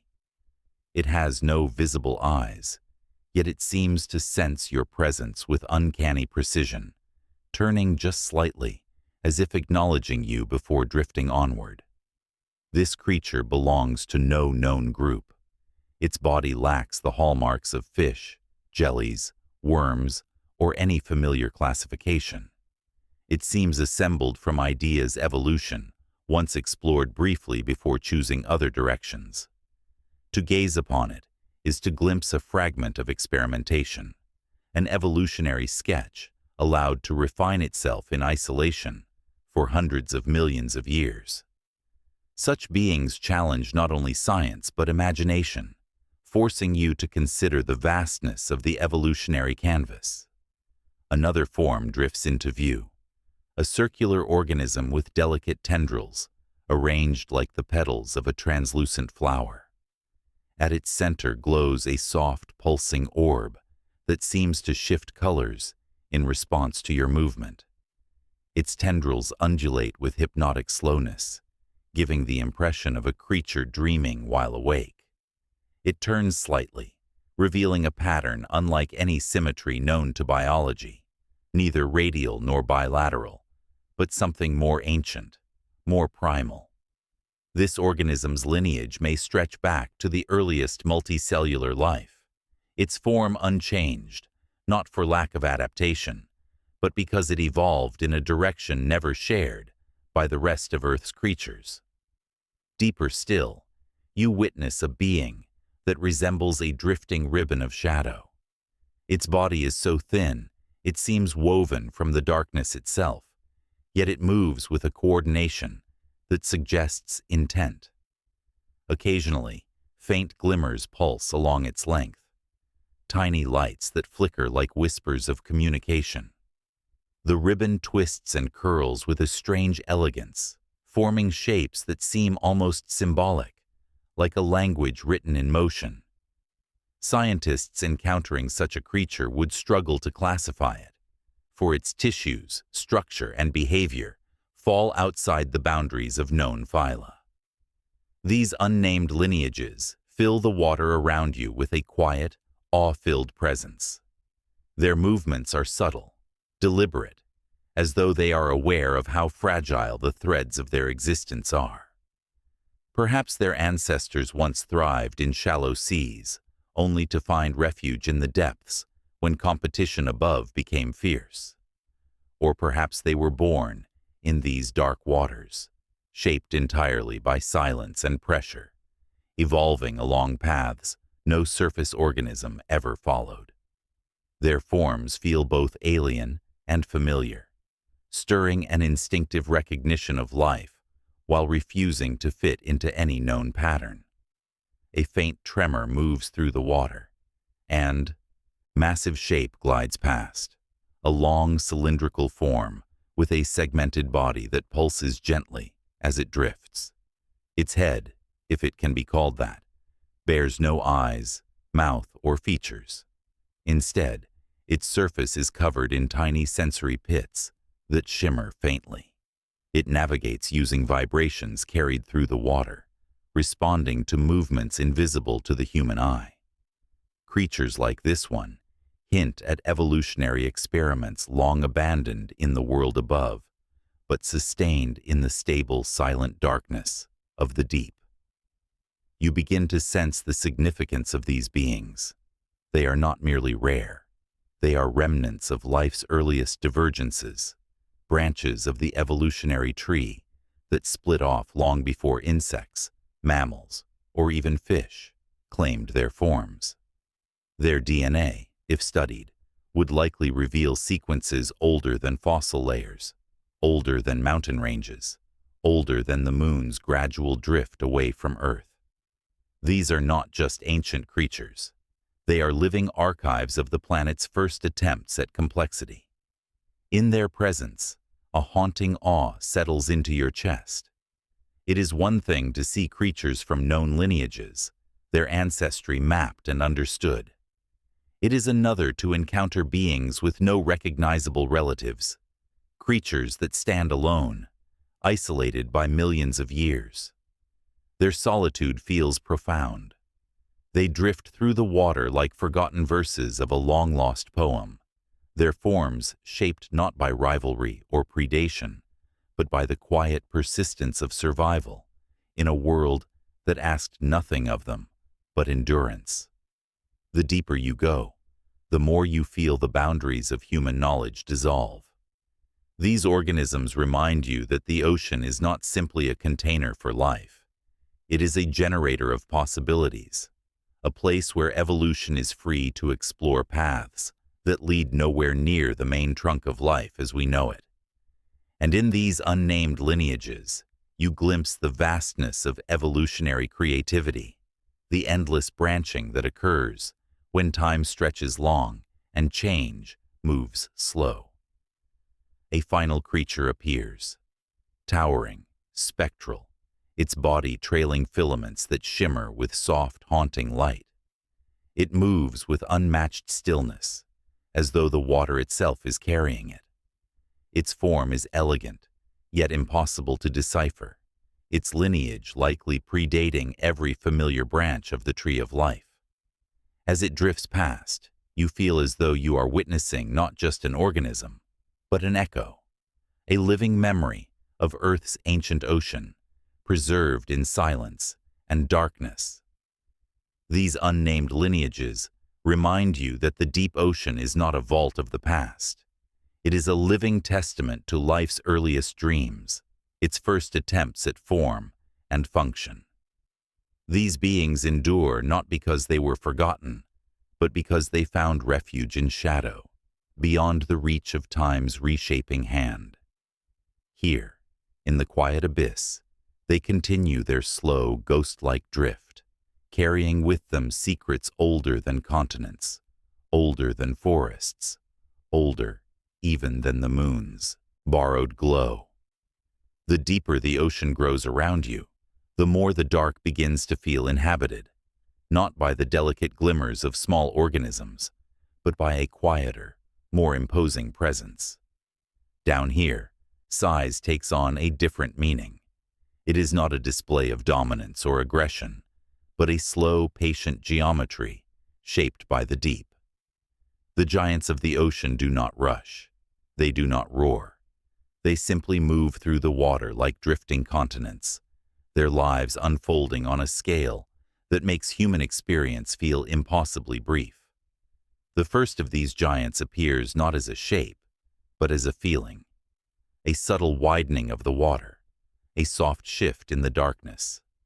Then, slowly, a massive form materializes, a sperm whale. Its size is staggering, yet the creature moves with the quiet confidence of something fully at home in the pressure and dark. Its skin carries pale scars, long pale lines carved into its flesh by unknown encounters. These marks are not violent. They are stories, written in the language of survival. The whale drifts with slow, measured pulses of its tail, each motion stirring the water like the turning of a great page. As it approaches, you sense the deep intelligence behind its small, thoughtful eye. Sperm whales have roamed Earth's oceans for millions of years. Their ancestors were navigating the deep long before humans created myths to explain its shadows. They descend into the abyss for prey we seldom see, creatures that flee into the blackness and leave only fragments behind. Then, from below, a shadow rises to meet it. Not a threat, not a challenge, but a companion from the ancient dance of predator and prey. A colossal squid emerges, its long arms drifting like silk ribbons in a slow current. Its eyes, enormous, perfectly adapted for the darkness, glow with a faint reflection of the whale's passing light. The giant squid is not a monster, despite its size and stories. It is a marvel of adaptation, a creature that thrives where sunlight never reaches, where pressure crushes and silence reigns. Its tentacles shimmer with pale bioluminescence. Not bright, just enough to reveal the faint outline of its body as it circles lazily. The squid's motions resemble a drifting thought, a deep-sea dream carrying itself through water. When it briefly twines one tentacle around a drifting strand of algae, the image is gentle, almost tender. And yet, the encounter between whale and squid hints at ancient unseen battles fought in the dark. The pale scars on the whale's face, the stories of tentacles found wrapped around drifting carcasses. These encounters are not violent spectacles. They are quiet exchanges, shaped by the immense patience of the deep. Further still, another titan approaches. Not a predator, not a hunter, but a living tapestry stretching through the water. A giant siphonophore glides past, its translucent body extending farther than your vision can follow. It is made of hundreds, perhaps thousands, of specialized units, each one performing a task. Some glow, some feed, some drift, some guide. Together, they move as one organism, a living ribbon of pale blue light. The siphonophore pulses with gentle bioluminescence, illuminating fragments of drifting particles around it. Its lights appear as quiet notes in a drifting composition, the rhythm slow and hypnotic. Its fragile body sways with the faintest currents, yet it shows no fear of the darkness. It is one of the longest creatures on Earth, not a titan by weight, but by presence. As the siphonophore drifts away, its light thinning into the blackness, you are left with a feeling of reverence. The ocean's giants do not seek attention. They do not dominate their world with noise or speed. They rule through endurance, through quiet, through the grace of beings that have learned to coexist with the deep's timeless, crushing stillness. In the presence of these giants, the ocean feels older, wider, more patient than any landscape on land. Their lives span decades, sometimes centuries, each movement an echo of a lineage that survived ice ages, asteroid impacts, and continental drift. And as you continue your descent, you begin to sense that these are merely the titans we know, the ones we have glimpsed, studied, and photographed. But the deep holds shadows larger still, shapes that rarely approach the light, beings whose presence is felt more often than seen. And below you, in the quiet layers where darkness thickens, those whispers are growing stronger. Deeper still, the ocean begins to change. The water grows heavier, the silence denser, as though you have crossed an unseen boundary into a realm meant only for the oldest and largest of creatures. Here, even the known giants feel small. This is the domain of shadows, shadows that move with intention, with weight, with a scale that defies easy explanation. The first sign comes not from sight, but from sound, or rather, the absence of it. A low vibration trembles through the water, too deep to be felt as noise, too subtle to classify. It resonates like a distant heartbeat, slow and steady, echoing through the water with the patience of something immense.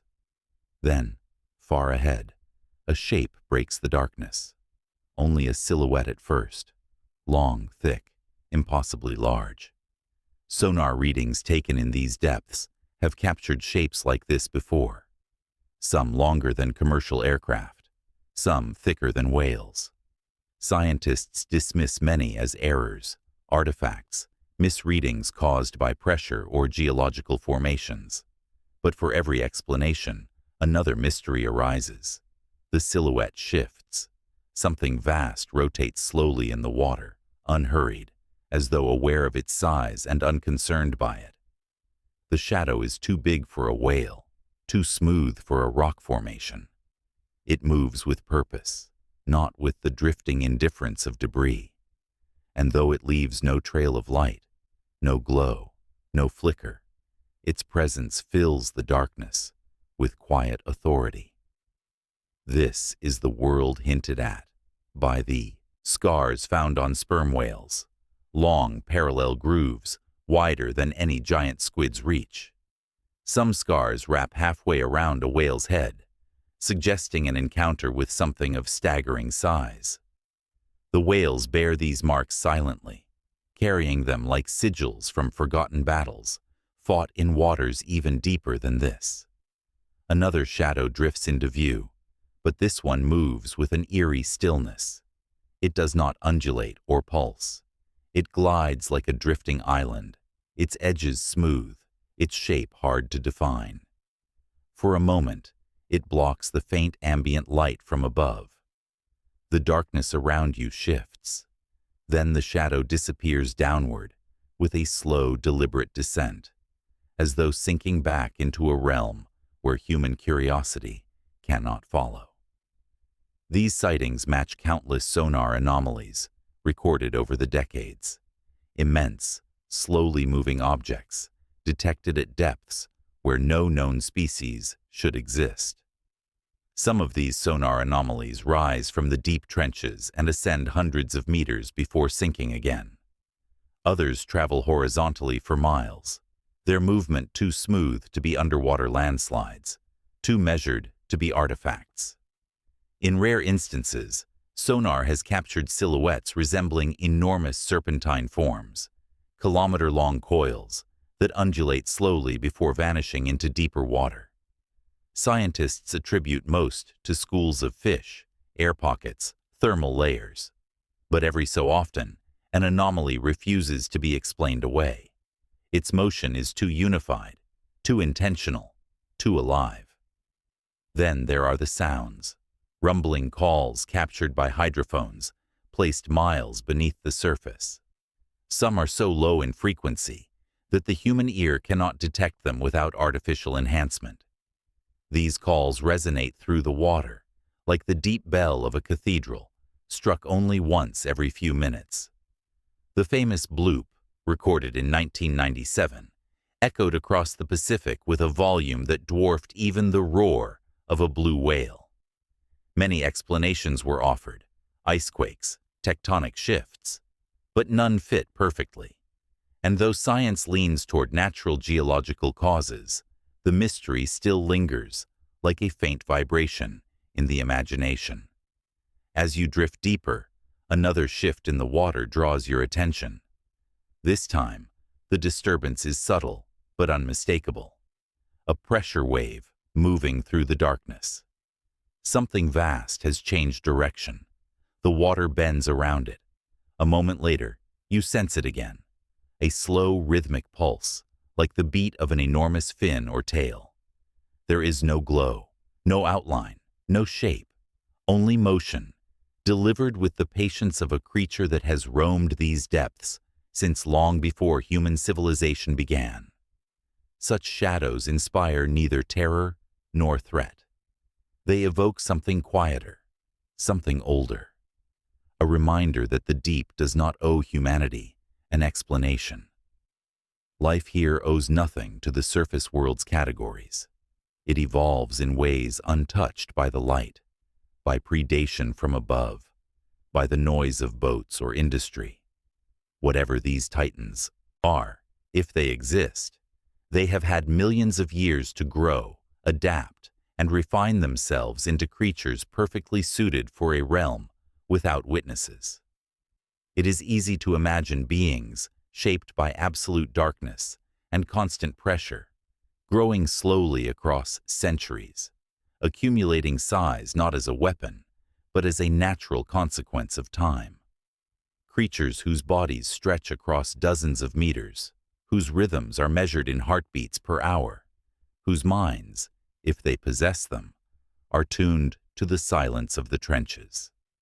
These are not monsters. They are mysteries, living reminders that the ocean remains the most expansive, least understood habitat on Earth. And as you continue through the thickening dark, you sense that you are approaching their domain. The water feels charged, alive with ancient presence. Even the small creatures seem to move aside, drifting away as though acknowledging that something larger is passing through the currents far below. The giants we know are only the beginning. The giants we suspect exist in the deep's uncharted corridors, where shadows shift in ways light cannot interpret, and where the very concept of scale dissolves into the vast, eternal rhythm of the abyss. The descent takes you deeper still, into the trenches carved into the Earth's crust, places so deep and narrow they feel less like natural formations and more like the footprints of long-departed titans. The water grows colder, denser. The darkness thickens until it no longer feels like the absence of light, but a presence unto itself, a companion woven into the fabric of the deep. Here, sound behaves differently. Vibrations linger. Disturbances roll through the water like distant footsteps echoing across an impossibly vast chamber. It begins as a faint tremor, a soft pulse that brushes the water beside you. Then another, spaced far apart, each one so slow that it feels less like movement and more like breath. These pulses travel not from above or around, but from the depths below, from a place where pressure reaches unimaginable levels and sunlight has been absent for countless millions of years. Something, somewhere beneath you, is moving. The tremors are not violent. They are steady, rhythmic, almost contemplative. They feel like the slow heartbeat of the deep itself, a pulse carried through layers of water and rock. Some scientists attribute such tremors to geological shifts, to plates rubbing against each other, to the constant churn of the Earth's interior. But others, quietly, without publication or announcement, have suggested another possibility, that the deep trenches serve as migration routes for creatures of incomprehensible size. A flicker of movement catches your attention. Not light. There is none here, but a shifting of the darkness itself. A long, gentle sway, like the motion of a curtain stirred by a sleeping giant. Then stillness. The water settles again, thick and heavy, as though holding its breath. You drift farther into the trench, and the walls rise around you like enormous black cliffs. Their surfaces are jagged, carved by currents that have flowed in the same direction for millions of years. As you pass between them, the pulses return, slow, resolute, each one separated by long intervals. It feels like walking across the remnants of colossal footsteps, preserved not in sediment, but in the water itself. Stories from deep-sea submersible pilots occasionally surface. Quiet accounts shared late at night, far from cameras and conferences. They describe enormous shapes detected below them, shapes too large to identify. They speak of silhouettes gliding along trench walls, visible only as darker fragments of darkness. Some tell of sudden shifts in water pressure that feel too deliberate to be geological, as though something massive had passed by without making a sound. One pilot described a moment when all instruments went silent. Sonar washed out, lights dimmed. For a full minute, the submersible drifted in complete sensory void, suspended in a calm so profound it felt unnatural. When the systems flickered back, the trench ahead had changed. Not the terrain itself, but the sense of scale, as though something huge had moved between the sub and the seafloor, undetectable except for the lingering feeling of displacement. Such accounts remain unverified, unrecorded in official reports, but they persist in the quiet spaces of scientific circles, shared in hushed tones by those who have spent their lives staring into the abyss. These are not the stories of thrill-seekers or fantasists. They are the whispers of people who have witnessed something their training could not explain. The pulses continue. You follow them deeper, each one guiding you like a far-off drumbeat in a world devoid of sound. The darkness becomes layered, less uniform, more textured. It feels alive, and then, in a moment of absolute stillness, you sense it, an immense form shifting below, not rising, not approaching, simply turning, slowly, deliberately, a motion so vast it disturbs the water across entire kilometers. You do not see it. You cannot. But the water knows. Every particle responds. The trench walls seem to hold their silence more tightly, as though honoring the passage of something ancient. Whatever this being is, it moves with the patience of ages, with the unhurried certainty of a creature that has never needed to rush. Your descent slows as you drift above the deepest part of the trench. The water feels old here, older than the continents above, older than the air you breathe. In this profound quiet, you imagine the beings that might inhabit such depths. Creatures with bodies shaped by pressure alone, beings large enough to leave hydraulic footprints in the water, titans whose migrations follow cycles, measured not in seasons, but in geological epochs. Perhaps they rise only once every 100 years. Perhaps they follow currents born from the Earth's own rotation. Perhaps they drift through these trenches with the calm grace of mountains moving through clouds. The pulses soften. The water stills. The darkness becomes complete, wrapping around you with a solemnity that feels almost ceremonial. And in that final stillness, you sense the truth these trenches carry. The abyss remembers. It remembers every giant that passed through its corridors, every shift of water, every slow, patient migration. The footsteps of ancient titans are not stamped into stone. They echo in the deep, in vibrations that carry across miles, in shadows that move without light, in the quiet certainty that somewhere far below, something older than civilization still stirs. There is a point in the descent when the ocean floor rises unexpectedly beneath you, revealing shapes so vast and strangely familiar, they seem less like natural formations and more like memories of the world that once existed above. These are the lost shelves and submerged mountains, silent witnesses to an earth transformed by time, tectonics, and the slow, inevitable rising and falling of seas. Long before humanity carved its first tools, coastlines shifted and sank, forests drowned, and entire plateaus vanished beneath the restless tides.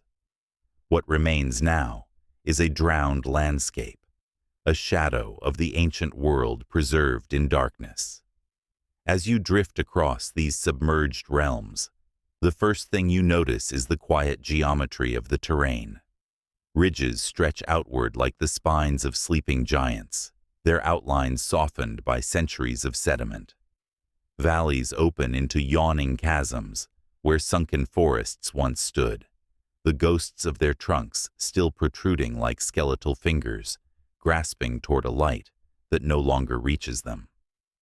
These shapes carry the weight of ages, each contour a relic of forces too slow for human eyes to witness, yet too powerful to deny. A vast shelf emerges beneath you, its edge dropping away into a sweeping underwater cliff. Once, this plateau may have been a coastal plain, alive with wind and birdsong. Now it hosts only the quiet drift of particles and the occasional flicker of bioluminescent life. The seafloor here feels ancient in a different way, not merely old, but repurposed. It is a stage reclaimed by the deep, reshaped into a sanctuary for species that prefer solitude and shadow. At the base of a gentle slope, you find the remnants of a drowned forest. Their trunks, bleached and smoothed by time, rise from the sediment like pillars of a forgotten temple. Faint currents weave between them, stirring the fine silt that has settled over countless centuries. Strange creatures move through the gaps, soft-bodied, translucent beings whose slow movements seem to echo the stillness of the trees. Their shapes distort as they pass through the shafts of faint bioluminescence, creating a dreamlike illusion of life gliding among the ancient trunks. This place feels sacred in a quiet, underwater way.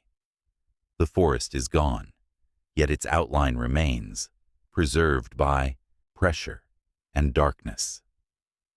There is a sense that the creatures living here know the terrain's age, even if they cannot understand it. They weave between the petrified trunks with the familiarity of species that have passed the same way for millennia.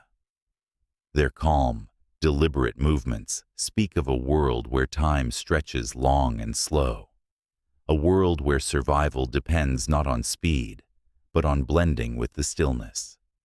As you drift further, the landscape changes again. A submerged mountain looms ahead, its slopes covered in jagged formations. This was once a towering summit that may have risen high above ancient seas. Now it stands inverted in purpose, no longer reaching toward the sun, but rising from a domain of darkness.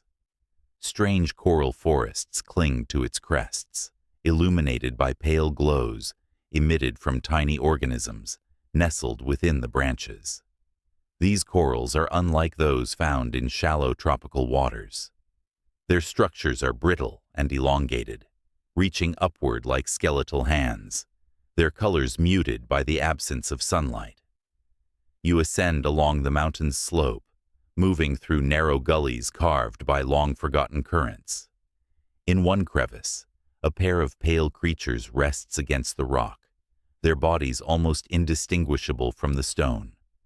They pulse faintly with internal light as you pass, acknowledging your presence with subtle motions that echo the rise and fall of distant tides. These beings do not wander far. They remain near the ancient rock, as though protecting the last remnants of a forgotten age. The deeper valleys between these submerged heights feel like sunken corridors, the halls of a lost kingdom. Soft sand blankets the floor, broken occasionally by the jagged remains of long-collapsed cliffs. Ancient boulders, once shaped by wind, now bear the soft etchings of underwater life. Every surface feels touched by the passage of time, worn smooth by the patient work of the ocean. Life moves differently here. It is slow, deliberate, shaped by scarcity and silence. Creatures nestle into crevices, emerging only when necessary. Others glide in lazy arcs above the terrain, feeding on drifting particles or on the organisms that cling to the cliffs. Nothing rushes, nothing intrudes. The rhythm of these sunken worlds is measured in long breaths, slow pulses, and the endless drifting of silt through ancient water. You begin to feel that these submerged landscapes are not merely the ruins of the land above, but the foundations of an older earth, one that existed before rivers carved their paths and mountain chains lifted themselves skyward. These shelves and mountains have endured the planet's quiet transformations, slipping beneath the waves without protest, becoming part of the deep's eternal cycle. And now, drifting across them, you sense the presence of creatures shaped by these drowned worlds. They are not ghosts in the spectral sense, but residents of a realm left behind. Their existence is a reminder that the deep does not merely preserve the past. It shelters it, allowing ancient life to persist in silence, protected by the very darkness that swallowed these landscapes so long ago. Deeper still, the drowned landscapes sharpen into shapes so eerily familiar that the mind hesitates. Columns rise from the sediment like broken towers. Stone arches curve overhead, softened by centuries of drifting sand. Caverns open like doorways, their shadows deep and patient. These are not the ruins of human cities, though they resemble them. They are the remnants of ancient coastlines, stone formations sculpted by waves long before they sank beneath the rising sea. Here, the ocean floor feels like a forgotten metropolis, but the silence is different from that of abandoned human spaces. This silence is purposeful, inhabited, watched over. And in this surreal calm, the first of the leviathans appears.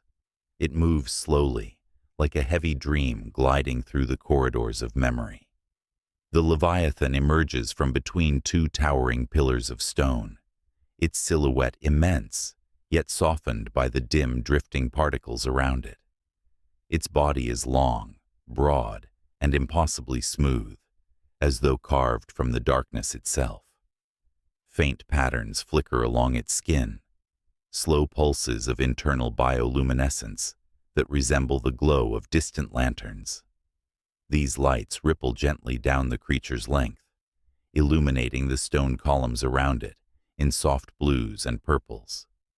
For a moment, the entire expanse feels like a submerged cathedral, the leviathan gliding through its nave with the grace of a wandering spirit. Its motion is unhurried. It does not react to your presence or alter its path. Instead, it simply continues onward, tracing a route it has likely followed for centuries. These creatures navigate the ruins not by sight, but by memory, deep, inherited memory, etched into instincts far older than human civilization. Long before humans built their first walls, these beings moved through the rising and falling tides of ancient coastlines. When the waters swallowed those coasts, the creatures remained, drifting among the newly formed caverns and pillars, with unchanged patience. Another leviathan appears from below, rising slowly like a dream, ascending from the subconscious. This one is even larger, its fins spreading wide as it glides through a collapsed stone arch. The arch, worn and softened by the relentless touch of water, frames the creature perfectly as it drifts through, as though the ocean itself has shaped these ruins into doorways for giants. Its body carries faint scars, soft, pale lines that run across its surface in symmetrical arcs. These marks do not speak of violence, but of age, of long journeys through narrow chasms and dense forests of stone. As these giants move, the water around them shifts with gentle currents. Fine sediment rises from the seafloor, swirling in slow spirals that catch the faint bioluminescence and glow like drifting stardust. It is easy to imagine these beings as guardians of the ruins, caretakers of a world forgotten by time. Their presence feels ceremonial, ancient, as though they are performing a ritual repeated endlessly in the silent depths. Then, in the distance, a new silhouette emerges, massive, yet more angular than the leviathans. It moves between the stone pillars with mechanical precision, its body segmented like the plates of an ancient battleship. As it nears, you recognize it not as a man-made object, but as a creature armored by nature. Its broad back is covered in thick, overlapping plates that glint with flecks of reflected light. It glides forward with the slow certainty of a being that has never known predators. The creature's head is smooth and wedge-shaped, its mouth a narrow seam that opens occasionally as it filters water for food. This armored titan navigates the ruins with ease, weaving through tight spaces without altering its pace. Its movements stir faint echoes in the stone, low vibrations that travel along the walls, like the murmur of distant voices. You follow at a respectful distance, watching as it disappears into a cavern framed by two collapsed pillars. Its glow fades slowly, swallowed by the darkness, like the last ember of a dying fire. Above you, schools of translucent fish drift through broken windows of rock, their bodies ghost-like, their fins moving with delicate precision. They weave between the structures as though reenacting ancient paths, their shimmering trails softening the edges of the ruins. These smaller creatures are no less ancient than the titans below. They, too, adapted to the drowned world, carving new lives among the remnants of the old. The ruins stretch on. Arches, columns, natural buttresses, collapsed ceilings, all shaped by geological processes, yet uncanny in the way they resemble the architecture of forgotten kingdoms. And through these quiet halls, the leviathans and armored giants drift without haste, as though they recognize this place not as ruin, but as home. In their presence, you feel the truth of the deep, that worlds need not be built by hands to leave behind cities, and that creatures need not be aware of history to carry its echoes in their slow, unbroken movements. Beyond the ruins, the landscape shifts once more. The stone pillars collapse into steep, narrow canyons, carved by ancient underwater currents. These chasms stretch downward, like the fissures of a forgotten planet, their walls rising so sharply that the water between them feels like a corridor, designed with intention. Here, the silence deepens, the light grows thinner, the currents weaken until the water feels almost still, so still that every motion seems amplified. This is the realm of the Watchers. They do not swim in the way other creatures swim. They wait, motionless, patient. Their bodies blend so seamlessly with the canyon walls that they are often invisible until they choose to move. These beings are older than memory, older than the drowned forests and submerged plateaus above. Their existence predates the earliest forms of complex life on land. And though they do not speak, do not glow, do not hurry, they hold a presence that feels unmistakably aware. The first Watcher reveals itself not with motion, but absence. A shape detaches from the canyon wall, slowly, deliberately, its outline becoming clear only when it drifts a few feet away from the rock. Its body is massive, its surface textured with irregular ridges that mimic the stone around it. Its eyes, if they can be called eyes, are deep-set pools of reflective black, catching faint glimmers of bioluminescence from distant drifting organisms. It hovers there, suspended in the still water, observing. You feel no threat from it, only curiosity. Its stillness carries a weight that suggests it has been waiting in that exact place for days, perhaps weeks.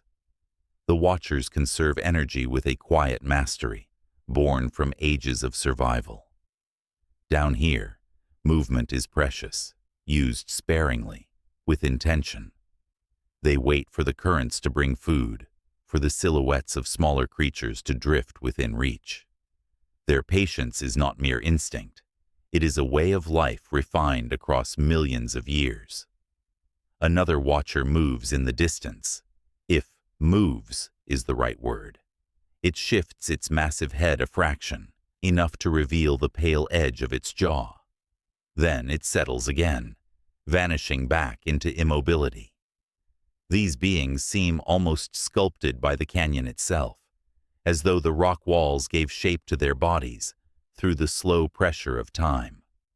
Their forms are massive, broad, muscular, but softened by a thick layer of gelatinous tissue that allows them to blend seamlessly with their surroundings. What makes the Watchers remarkable is not their appearance, but the sense of presence they carry. When one turns toward you, even slightly, you feel the weight of its attention. It is not the predatory focus of a hunter. It is something older, something that observes for the sake of understanding, as though the canyon itself were looking back through their eyes. Legends from early deep-sea explorers speak of strange encounters with enormous shapes lurking motionless in underwater valleys. Submersible pilots have reported moments when the landscape itself seemed to move, massive forms detaching from canyon walls and drifting silently away. These accounts are rare and understated, whispered only among those who spend years in the deep. They describe creatures that seem to watch with an intelligence difficult to quantify, an intelligence shaped not by speed or aggression, but by endurance. You drift deeper into the canyon, and the walls close in further. The water here is so still it feels thick, as though it carries memories suspended within it. And then you feel it, a soft disturbance, a shift in the water pressure. One of the watchers is moving. Its motion is immense and slow, like a hill rising from the seabed. Plates along its back shimmer faintly with natural oils. Its limbs, so rarely used, extend as it glides a few feet forward. Then it stops again, suspended mid-water, waiting. You begin to understand why these beings have survived for so long. Their strategy is simple yet powerful: stillness. In a world where energy is scarce and pressure is immense, movement becomes a luxury. Instead, they let the deep bring them what they need. They wait for centuries-old migration patterns to pass through the canyon. They wait for the slow drift of smaller creatures. They wait because time means something different to them. The canyon stretches on, winding like a forgotten path. More watchers come into view, some perched against the walls, some floating in open space, all perfectly still. They do not interact with one another, at least not in ways recognizable to us. Perhaps their communication is subtle: changes in posture, slight shifts in position, vibrations too low for human instruments. Or perhaps they do not communicate at all. Perhaps their solitude is by design. What they do share is perspective. Their presence suggests that they have witnessed epochs unfold above them. They have seen coastlines vanish, continents drift, oceans warm and cool. While life battled for dominance on land, the watchers remained here, silent, enduring, observing. Their survival is not an accident. It is the product of a world that rewards patience more than power. As you rise slowly toward the canyon's exit, the presence of the watchers lingers in your mind. Their stillness is not emptiness, it is wisdom, a way of being that reflects the deep's oldest truth, that survival is not always about movement, but about knowing when to be part of the silence. And as the canyon widens again, you feel their eyes, or what serves as their eyes, following you, not with hunger or warning, but with the quiet acknowledgement of beings who have seen more ages than the world above can ever record.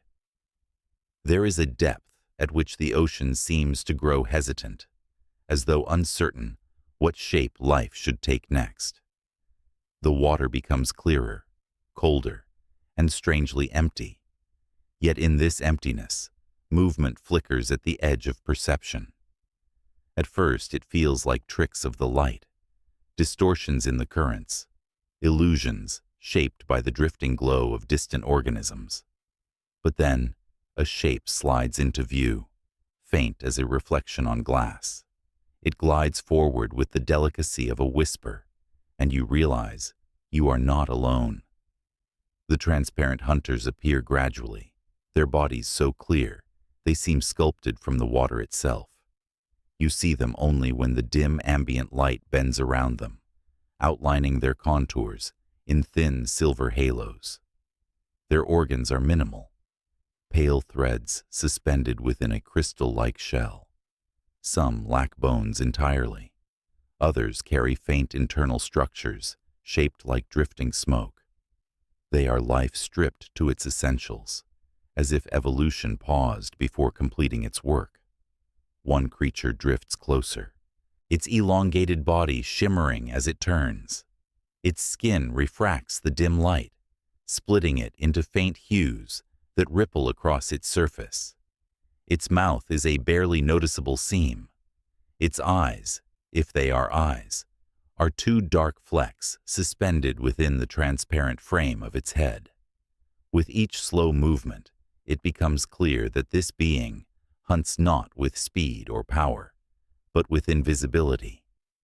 Few predators could anticipate the approach of something nearly indistinguishable from the water around it. A second hunter glides past, this one ribbon-like, its long body trailing behind in soft spirals. Its movement is hypnotic, almost meditative. As it turns its body, a faint shimmer reveals a cluster of thin tendrils lining its underside. They quiver for a brief moment before extending outward, forming a delicate net. This is not a trap, but a sensing organ, an array that picks up vibrations from miles away, mapping the water through subtle shifts of pressure. The creature folds the tendrils again, returning to its vanishing act, as though nothing occurred. The transparent hunters communicate in ways difficult to witness. Some pulse with faint inner light, soft, pale blinks that travel through their internal structures, like lanterns in fog. These pulses may signal territory, mating, or warning, but their frequency is slow, unhurried, never frantic. Others shift their bodies in mellow waves, bending and straightening in patterns too smooth to be mistaken for random motion. These movements create ripples that drift outward in delicate spirals, subtle messages carried through darkness. A third creature appears further ahead, its shape resembling a floating teardrop. Within its body, thin threads of shimmering gel pulse slowly, creating the illusion of drifting veins filled with light. As it nears a cluster of tiny organisms, its body changes, a soft distortion, a bending of glass-like flesh.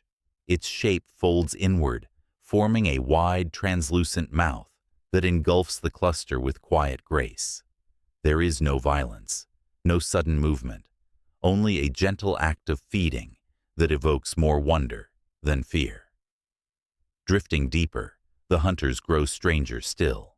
One is shaped like a twisted ribbon, its body spiraling endlessly as it moves.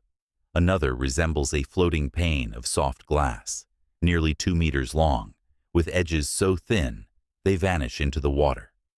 When it glides past, its internal organs shimmer like dew on a spiderweb. Delicate, temporary, yet undeniably alive. You begin to understand that these creatures are not incomplete. They are masterpieces of subtlety. Their transparency protects them from predators. Their minimal structure conserves energy in a world where nutrients are scarce. Their glass-like bodies allow them to slip through the water without resistance. They are not drafts of evolution. They are solutions, crafted slowly and beautifully in the deep's quiet workshop. In a moment of stillness, dozens of transparent hunters drift together, forming a slow-moving cloud of shimmering outlines. Their presence transforms the water around you into a shifting mosaic of distorted light. Shadows bend and fold as their bodies refract, the faint bioluminescence drifting from above. It feels like standing inside a living prism, surrounded by beings that barely exist, except in moments of motion. These hunters depend on the darkness as much as they do on their delicate forms. If the deep were brighter, their bodies would reveal too much. If it were darker, they would vanish entirely, even to each other. They exist in the perfect balance between revelation and concealment, thriving in a niche that seems almost ceremonial. Their lives are slow, deliberate poetry, faint outlines drifting through an ocean that has long abandoned the need for perfect clarity. You drift with them for a moment longer, watching how their shapes fold and reform, how their bodies ripple with faint, ghost-like light. It feels as though you are moving through a gallery of living sketches, life suspended between drafts, refined by the deep into forms both fragile and complete. And as the last of the transparent hunters fades into the dim expanse, you sense that you are entering a deeper realm, one where light itself becomes something to shape, wield, and whisper through. The deeper you descend, the more the darkness begins to pulse. Gentle, rhythmic flickers drifting like messages through the water. This is the domain of the architects of light, beings whose bodies not only shine, but compose illumination with deliberate artistry. Their light is not random, not instinctive alone. It flows in patterns too intricate to dismiss, too structured to ignore. The first architect appears as a delicate cluster of glowing nodes suspended within a translucent sphere. Each node blinks in sequence, a slow wave of blue, then a ripple of soft gold. The pattern repeats, then shifts. 3 pulses, a pause, then a spiral of emerald light. The sequence feels less like decoration and more like language, or music, or both. Another architect glides into view, long, ribbon-like, its body lined with rows of bioluminescent organs that shimmer in cascading rhythms. Sparks travel down its length like falling stars. For a moment, the creature curves toward you, its lights rearranging into a symmetrical pattern, an acknowledgement perhaps, or a question. Further ahead, faint galaxies of drifting organisms flicker in tight clusters. Their lights shift in coordinated spirals, expanding and contracting like breathing constellations. These are not schools of fish reacting to predators. Their movements are too unified, too intentional. They drift together, forming arcs and corridors of light that guide smaller organisms through the water. You realize gradually that these beings are shaping the darkness, painting it, sculpting it, filling it with coded brightness. Their light is their architecture. One creature drifts upward, its body shaped like a soft, floating diamond. Along its edges, dozens of tiny light-emitting organs flash in synchronized waves, creating the visual illusion of a rotating frame. As it turns, its lights flare into a sudden burst of whiteness, brilliant but brief, before fading into a soft lavender glow. The display feels intentional, like the opening and closing of a gate woven from illumination. Perhaps this is how the creature stakes its territory, or perhaps it is a greeting, a beacon signaling its presence to others drifting beyond sight. Further ahead, an entire colony of architects floats above the seafloor like a suspended chandelier. Their bodies form vertical chains, each link glowing in its own hue: saffron, azure, pale green, soft rose. The colors shift in a slow, hypnotic rhythm, rising through the colony like a column of luminous breath.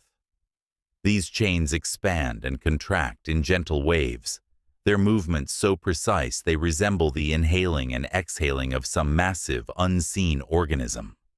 The sight evokes a sense of reverent wonder, a feeling that you are witnessing the deep's version of a cathedral, its walls built not of stone, but of light. Another organism pulses beside you, its body flickering with iridescence. It spins in slow circles, releasing tiny sparks that drift outward like glowing dust. As the sparks spread, each one ignites briefly, forming miniature constellations that mirror the creature's own pattern of light. These drifting clusters float through the water, like fragments of a luminous language, dissolving gradually into the dark. Some architects communicate in rapid pulses, quick bursts of brightness that travel across their bodies in geometric lines. Others prefer long, slow glows that spread like dawn across the surface of their skin. The variety of these patterns suggests purpose beyond simple biological function. Perhaps they warn each other of obstacles. Perhaps they coordinate feeding. Or perhaps their displays are more profound, expressions of instinct and emotion shaped by millions of years beneath silent depths. You watch as 2 architects drift toward one another, their bodies glowing in alternating waves, one flashing cobalt, the other responding in deep crimson.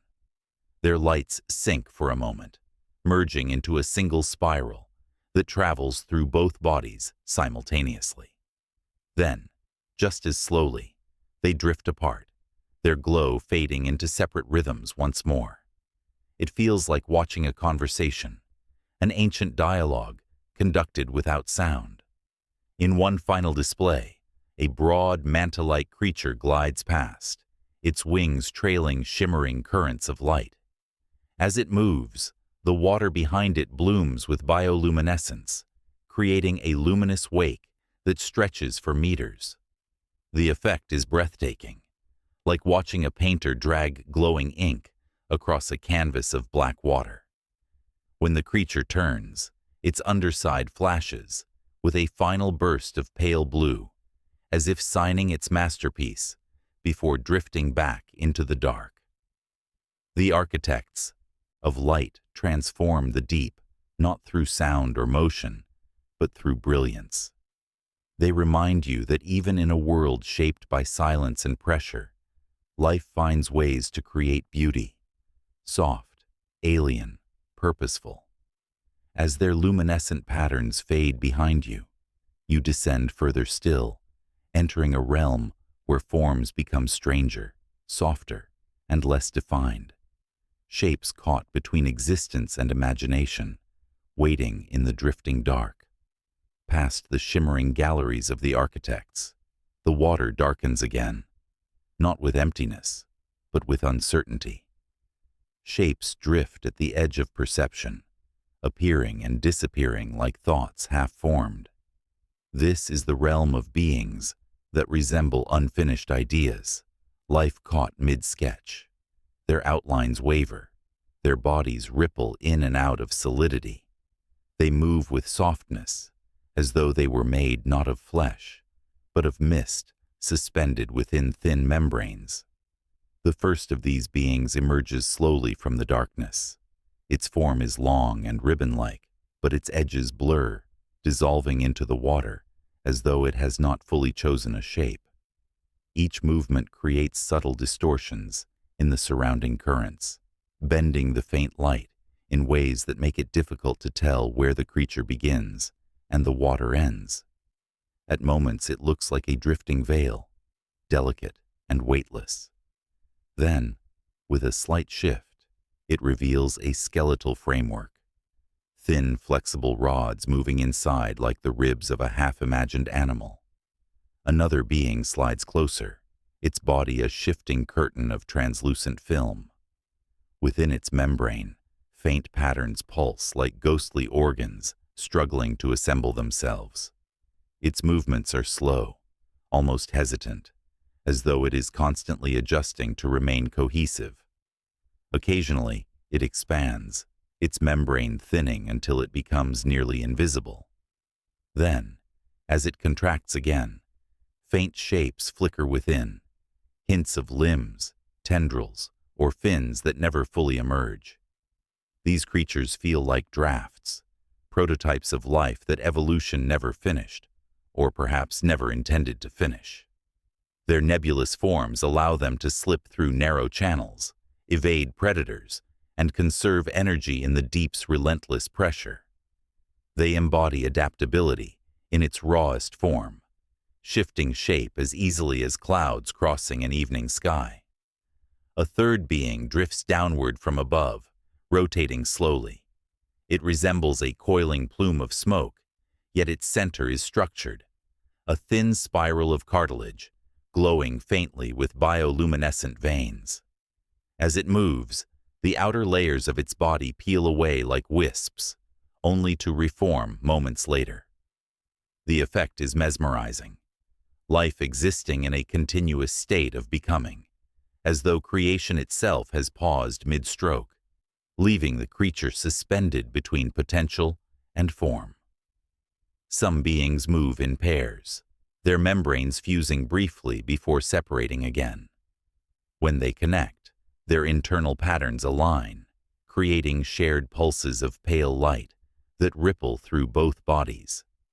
These exchanges feel intimate, like two drifting spirits touching briefly before continuing along their solitary paths. Whether this is communication, reproduction, or merely a byproduct of their strange biology is impossible to say. But the moment carries an emotional weight, an echo of connection in a world defined by isolation. Others drift alone, trailing thin veils that stretch behind them like ribbons unraveling in slow motion. These veils shimmer faintly, catching distant bioluminescence like dew. They twist and coil, shifting in ways that defy the logic of bones or muscles. At times, the creature seems to dissolve entirely, its body becoming a translucent haze. Then, slowly, it reassembles, the membrane knitting itself into coherence once more. Watching them feels like witnessing the boundary between existence and non-existence, a delicate balance maintained through sheer persistence. One being in particular captures your attention. It floats motionless for several moments, its body shaped like an elongated teardrop. The edges of its membrane are frayed, as though unraveling. Yet within, faint currents trace delicate circuits, soft, branching patterns of glowing filaments. Suddenly, the creature shivers. Its membrane contracts tightly around its luminous core, creating the impression of a beating heart. The glow brightens, then dims, sending ripples outward through the water. It feels like an emotional expression, fear, curiosity, or perhaps the deep's version of a sigh. These beings inhabit a world where stability is optional. Their lives unfold in a state of fluidity, shaped less by rigid evolution and more by the shifting pressures and temperatures that define the abyss. They survive by embracing impermanence, by allowing their forms to drift, reshape, and respond in ways rigid creatures cannot. They are reminders that life is not always neat or defined. Sometimes it is raw, mutable, incomplete. As you drift deeper into their realm, the density of these beings increases. Faint, drifting shapes fill the water like mist, rolling across a darkened plain. Some rise and fall with invisible currents. Others cling to canyon walls, their membranes flattening against the stone so completely they become indistinguishable from the surface. The slightest shift sends them drifting away again, reforming their shapes as they float. Occasionally, one glides close enough that you can see the delicate threads connecting its inner structures. They vibrate softly, resonating with the deep's quiet frequencies. These threads do not resemble nerves or muscles, but something more primitive. Filaments of responding tissue that tighten and loosen, depending on the vibrations that touch them. When a distant tremor passes through the water, the creature ripples gently, as though acknowledging a distant presence. It is in this moment that you realize something profound. These beings are listening. Not with ears, but with their entire bodies. They are attuned to the movements of the deep, the shifting of tectonic plates, the distant rumble of migrating giants, the soft pulse of currents that have flowed the same paths for thousands of years. Their forms are shaped by awareness, molded by the deep's whispers into bodies that are not fixed, but responsive. The last of these beings drifts upward, brushing past you like a sigh. Its membrane glows faintly along the edges, creating a soft halo of pearl-white light. Its form flickers, winged for a moment, then spherical, then trailing ribbons. It feels like watching a thought form and dissolve before it can be spoken. And as it disappears into the darkness, you are left with a haunting sense that some life below does not fit any category, any chart, any definition we understand. These are the unfinished creations of the abyss, reminders that evolution is not a straight path, but a vast branching dream, full of shapes that exist only because the deep allows them to. And as you move onward, deeper still, Their ghost-like presence lingers in the water behind you, whispering that the ocean holds forms, yet unimagined, beings that drift eternally between what is and what might have been. The deeper the descent becomes, the more the darkness begins to feel inhabited by intention rather than emptiness. Down here, where pressure would crush most living things, and light exists only as a faint memory, intelligence evolves along pathways we are only beginning to imagine. These are not minds shaped by speed or sunlight or social hierarchies. They are minds built of darkness, quiet, deliberate, and deeply attuned to the rhythms of a world without sound. The first sign of that intelligence comes not from sight, but from a subtle change in the water, a soft disturbance, a pattern of motion too complex to be random. Then a shape appears, a cephalopod, pale and ghostly, its body pulsing with a dim internal glow. It drifts closer, tentacles arranged, not in the loose, drifting posture of a creature wandering for food, but in a poised, investigative curve, like a hand held up to feel the wind. Its large eye reflects the dim light, revealing an iris that narrows with precise control. It studies you, not as prey, not as threat, but as mystery. The gaze is long, unhurried, quietly curious. You feel yourself being assessed by something that understands presence in a way few animals do. Cephalopods are known to be intelligent in the shallower world, octopuses solving puzzles, cuttlefish communicating with skin patterns that shift like living art. But in the deep, their adaptations take on a new poetry. Without sunlight, their visual displays transform from communication to self-illumination. Patterns meant not to attract mates or intimidate rivals, but to speak through darkness itself. The cephalopod before you flickers with a sequence of pulses, two short, one long. A pause, then a spiral of dim blue. The light travels across its skin like a thought moving beneath the surface of water. This is not random bioluminescence. The rhythm feels intentional, gentle, inquisitive, as though testing if you can perceive its message. When it drifts away, another emerges from a hidden shelf. This one is larger, its tentacles trailing like streams of thin smoke.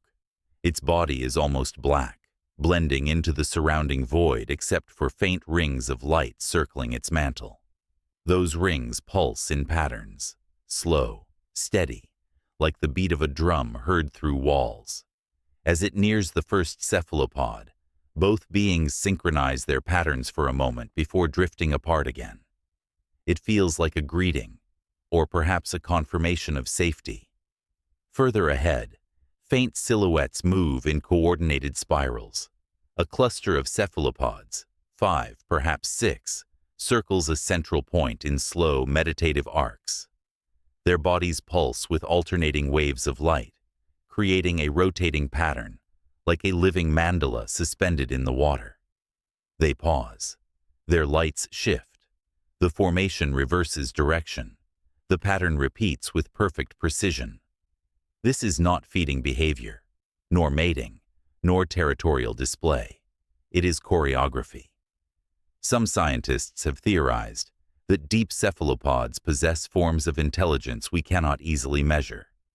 Distributed neural networks, sensory systems that detect electrical fields, communication patterns based on light instead of sound. Down here, where movement is scarce and survival depends on subtlety, the mind must evolve under different pressures. Thought becomes quiet, memory becomes long, perception becomes the dominant tool. A smaller cephalopod approaches, its body transparent except for the faint glow of its neural pathways, delicate threads that light up like constellations when it moves. It wraps two tentacles gently around a rock formation, testing its texture. Then it releases, drifting backward as though contemplating the sensation. Its light pulses twice, forming a crude echo of the earlier spiral. It is learning, or sharing, or perhaps both. You feel a kind of reverence in their presence. These are not the monsters imagined by sailors, no thrashing behemoths or tentacled horrors. They are thinkers of the deep, contemplative beings whose intelligence feels softened by the weight of water and the silence of the trenches. They carry centuries of memory, passed not through words or symbols, but through patterns of motion, light, and experience. When one finally drifts past you, its tentacle brushes your path with the gentlest touch, like a tap from a scholar inviting reflection. Then it fades into the darkness, leaving you with a lingering impression that the deep is not empty, but alive with minds shaped by shadows, thinking in rhythms we have yet to understand. If the cephalopods speak with light, the trenches speak with sound, or with something close to sound. The deeper you drift, the more the water hums with faint rhythmic pulses, not loud, not violent, but persistent, like distant bells tolling through miles of stone. The first pulse arrives as a tremor in your chest, a low, rounded wave that expands outward and fades slowly. Minutes pass before another follows, then another, slightly higher in pitch, drifting upward like a question asked in the dark. Hydrophones lowered into these depths have recorded such signals for decades. Some resemble the songs of whales, long, mournful, melodic. Others are simpler, single pulses, clicks, or repeated loops resembling coded sequences. But the most mysterious are those that defy classification entirely. Sounds too slow, too deep, or too patterned to originate from known creatures or geological processes. The water stirs. A second pattern joins the first. 4 pulses in quick succession, followed by a long pause. Then the sequence repeats. It does not harmonize with the earlier sound, yet the two seem aware of each other, adjusting in subtle ways, as though in conversation. You drift downward, following the vibrations. The darkness thickens with each meter, but the sounds grow clearer, not louder, but more defined. One pattern spirals through the water, like a coiled whisper. Another spreads in wide, even waves, like the exhale of something immense. Scientists have cataloged these patterns, assigning them names: the bloop, the Julia signal, the upsweep. Each one sparks theories: tectonic plates shifting, underwater volcanoes venting, ice shelves cracking. Yet none of these explanations fully account for the repetition, the structure, the unmistakable feeling of intention behind the sounds. Ahead of you, the pulses converge, weaving through the water like threads in an unseen tapestry. They are too rhythmic to ignore, too gentle to fear, too complex to dismiss. And as you drift deeper still, the sounds seem to shift around you, as though acknowledging your presence. A long, rising moan sweeps through the trench, slow and deliberate. It sounds nothing like a whale's call, too steady, too controlled, too vast.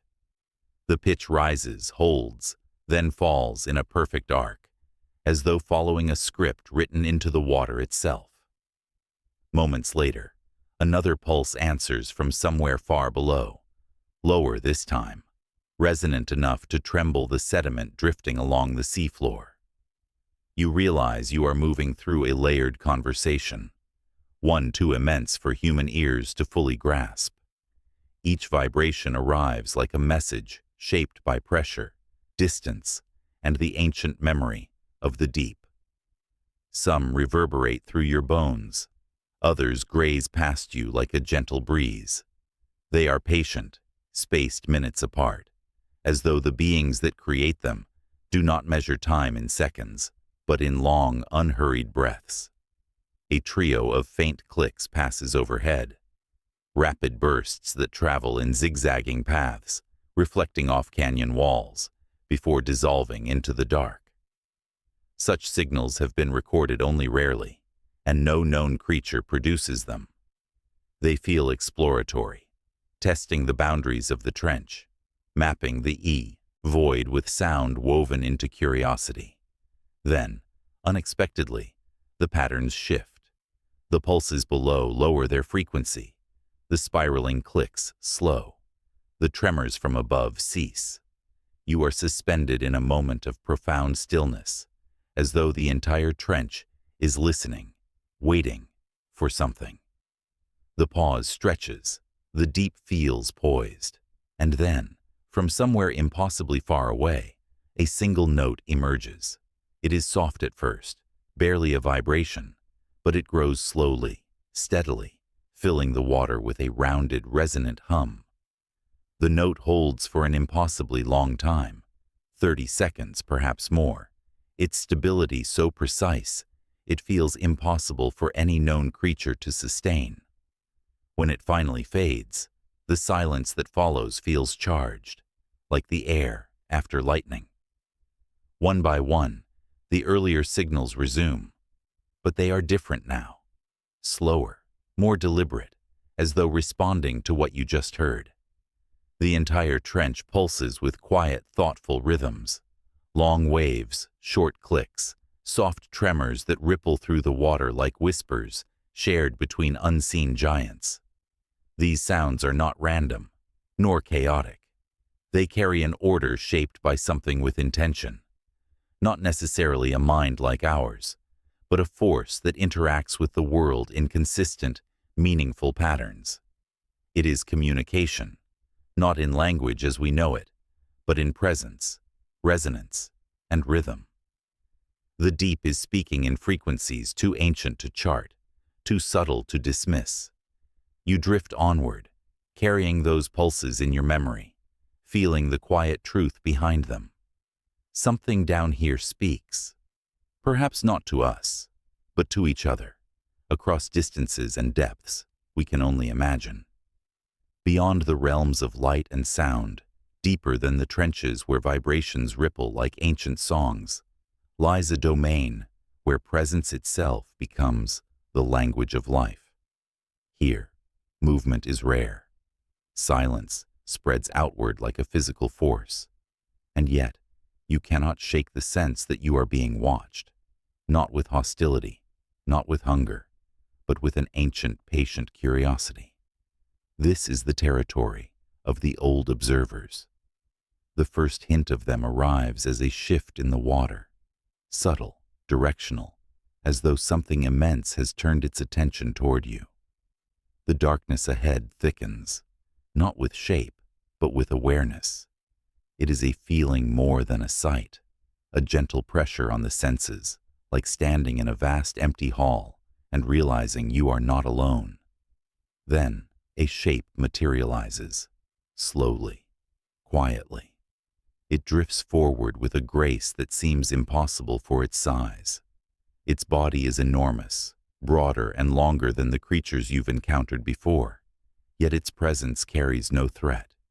Its silhouette blends with the darkness, revealing itself only when faint drifting particles pass across its surface, outlining curves, ridges, and subtle patterns etched like the texture of ancient stone. Its eyes, if they are eyes, are set deep into its body, pale and reflective, shimmering faintly, like distant moons. They do not blink, they do not narrow. They simply watch. You sense no malice in that gaze, only recognition.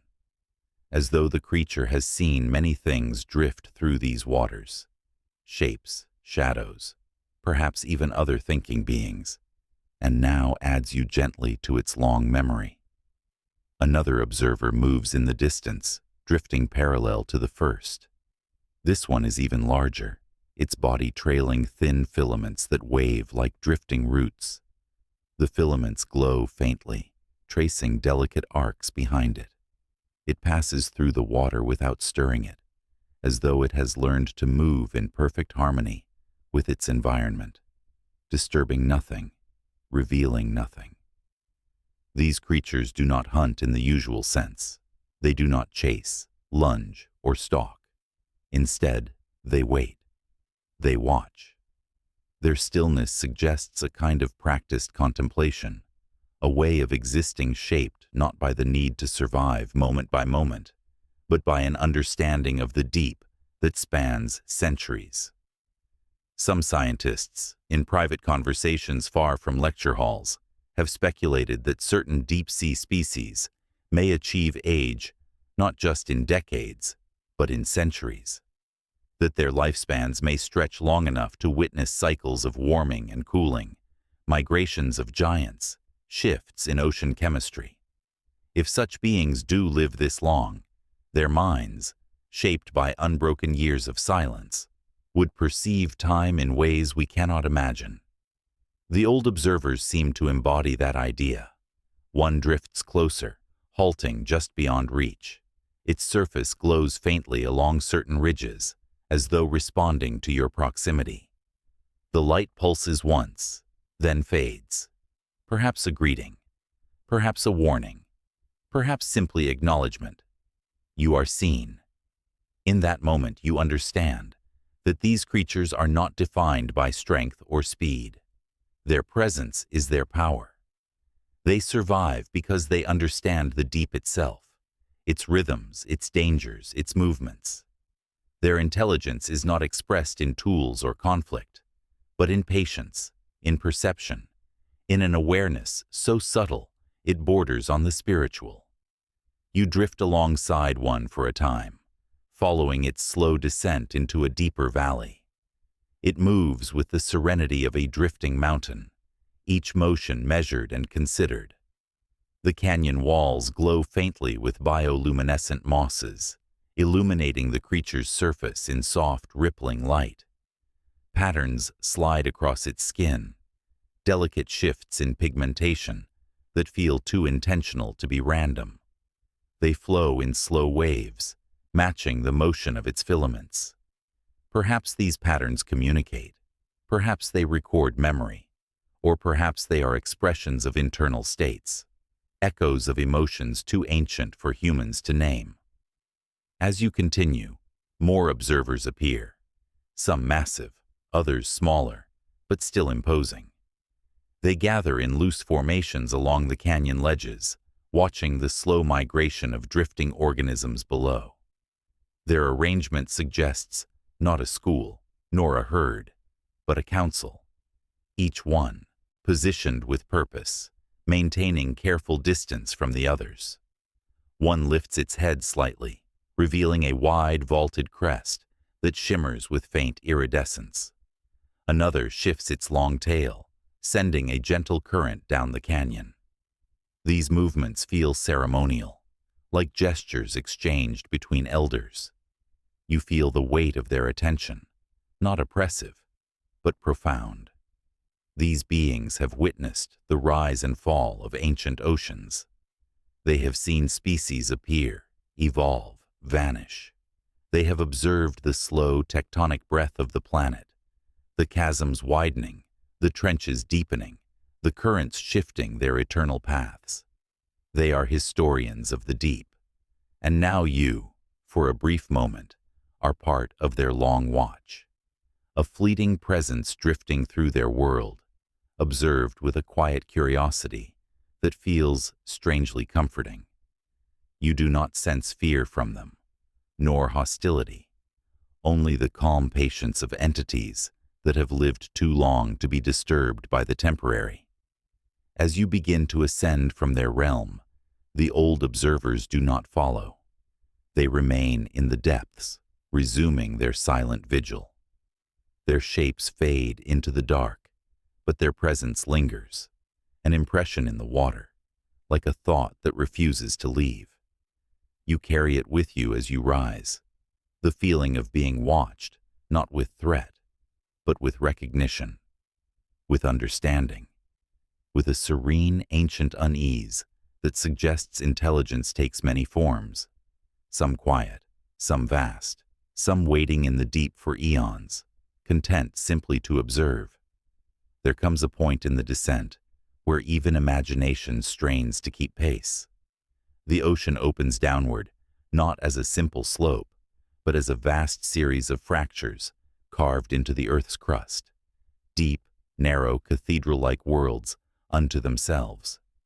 These are the trenches, the Mariana, the Tonga, the Kermadec, the Philippine, and countless unnamed chasms that run like scars across the seafloor.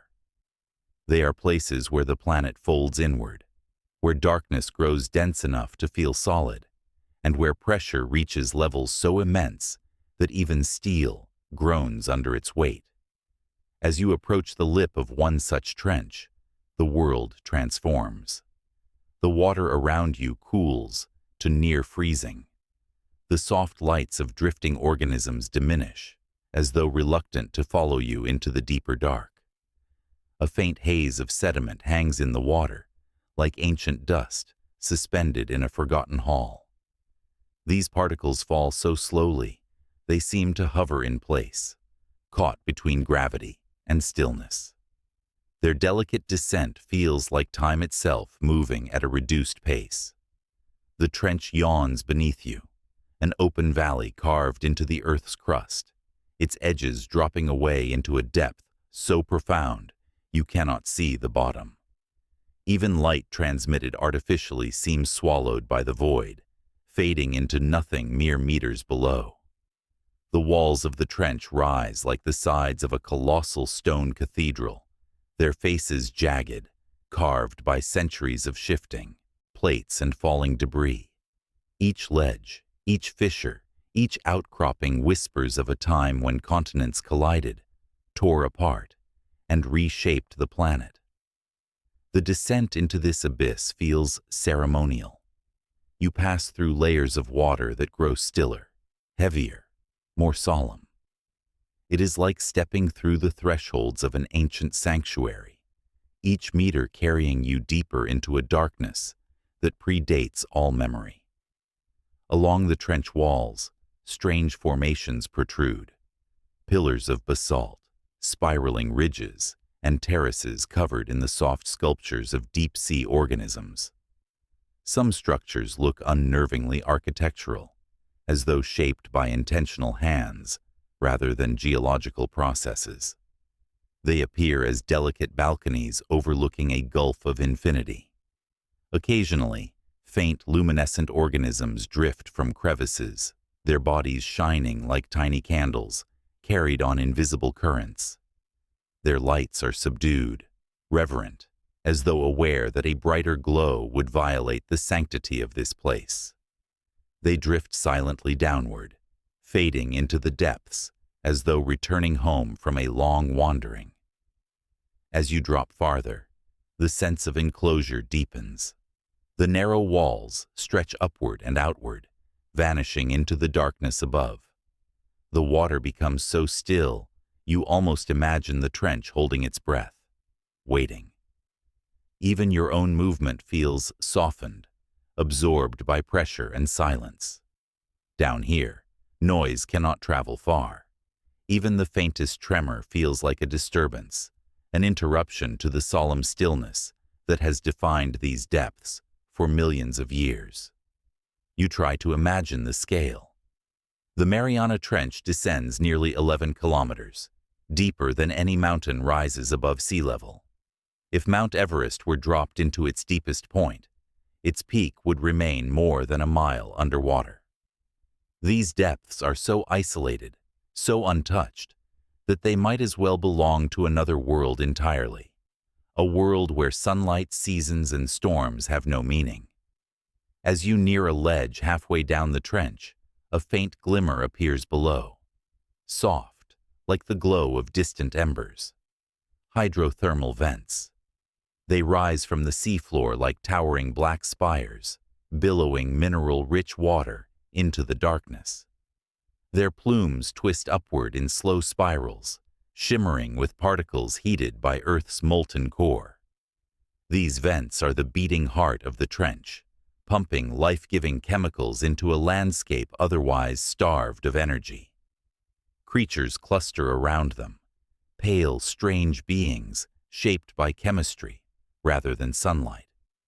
Their movements are slow, ritualistic, as though honoring the ancient heat that sustains them.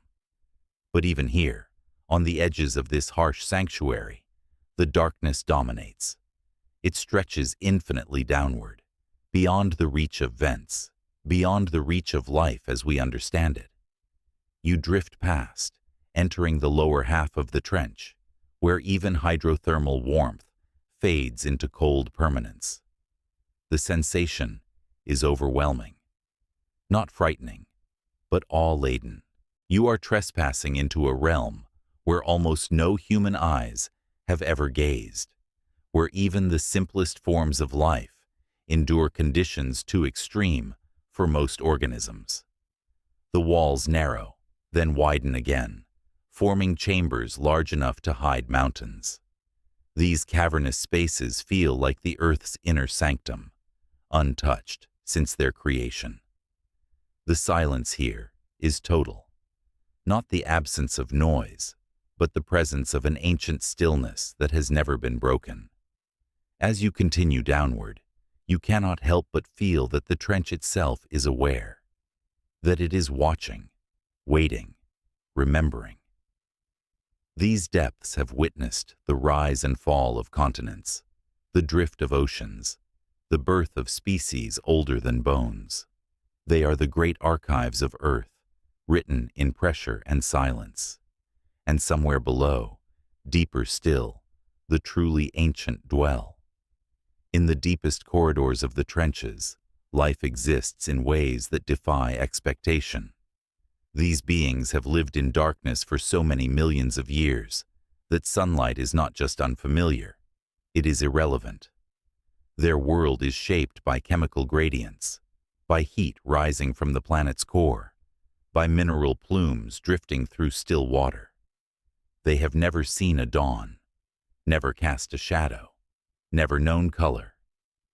The first of these beings appears faintly, illuminated not by external light, but by the soft glow generated within its own tissues. Its body resembles a pale ribbon, flexible and translucent, drifting along a chemical plume like a leaf caught in a slow-motion breeze. Inside its body, shimmering streaks of mineral-rich fluid pulse through thin channels, carrying energy derived from reactions no surface creature relies upon. These organisms survive by chemolithotrophy, drawing energy from chemical reactions involving hydrogen sulfide, methane, or iron. In the presence of these minerals, entire ecosystems bloom like ghostly gardens. Thick mats of bacteria coat the rocks, feeding worms with blood-red plumes. Crabs with pale shells scuttle through the mineral haze. Shrimp cluster near vents that glow faintly with internal heat. Farther from the vents, life becomes stranger.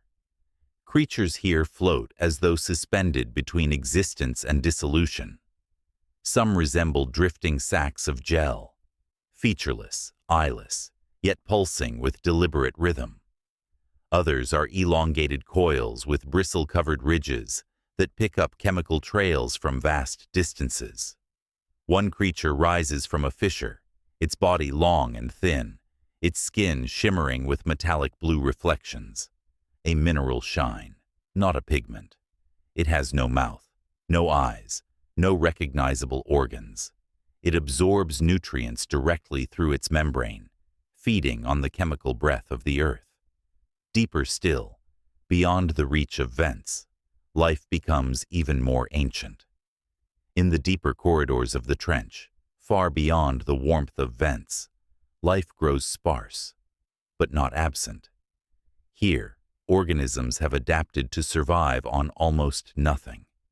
They drift slowly, conserving every ounce of energy, moving only when the faint currents carry them. Their metabolisms run at glacial speeds. Some take days to digest a single molecule of food. Others live off the chemical residue in sediments older than human civilization. One such creature clings to the canyon wall, its body an intricate lattice of crystal-like structures. It seems more mineral than animal, yet faint pulses travel along its arms, signaling the movement of fluid within.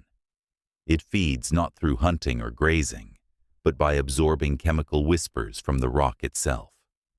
When a distant tremor passes through the canyon, its crystalline limbs shimmer, echoing the vibration like a tuning fork. A cluster of pale worms emerges from a crevice nearby, their bodies long and thread-like. They twist slowly, reacting to invisible chemical gradients drifting through the water. Their feathery plumes open and close, capturing molecules with the elegance of flowers blooming in perpetual night. These worms live entire lifetimes without ever sensing light. For them, vision is a myth, color a rumor. Existence is defined solely by touch and chemistry. A strange gelatinous sphere drifts upward, its surface covered in tiny pores. Within its translucent body, faint sparks flicker, metabolic flashes generated by reactions so ancient they predate the rise of complex life on land. The sphere contracts gently, pushing itself forward. It is a wanderer, moving through the trench in slow spirals, feeding on microscopic particles invisible to any eye. And then, from a deeper fissure, something larger emerges. A being with a wide, flattened body and long, trailing filaments. Its motion is so slow, it is almost imperceptible, as though it has surrendered to the timelessness of the abyss. Each filament glows faintly at the tip, with bioluminescent droplets, signaling perhaps to others of its kind, or merely illuminating chemical trails too faint for other creatures to follow. These beings do not know the sun, nor do they need it. Their world is one of ancient cycles, shaped by tectonic forces and deep-sea chemistry. They embody resilience in its most primordial form, life reduced to its most essential principles, stripped of ornament and excess. As you leave them behind, drifting downward into the trench's deepest shadows, you feel a growing awareness. If life can endure here, in this cold, silent void, then it can endure almost anywhere. The deep is not a graveyard. It is the oldest nursery on Earth. Beyond even the vent fields and crystalline feeders lies a depth so profound, it feels detached from the rest of the planet. Here, the water grows impossibly still. The darkness becomes absolute. The trench floor stretches like a black plain, its surface draped in centuries of drifting sediment. Nothing stirs, nothing glows.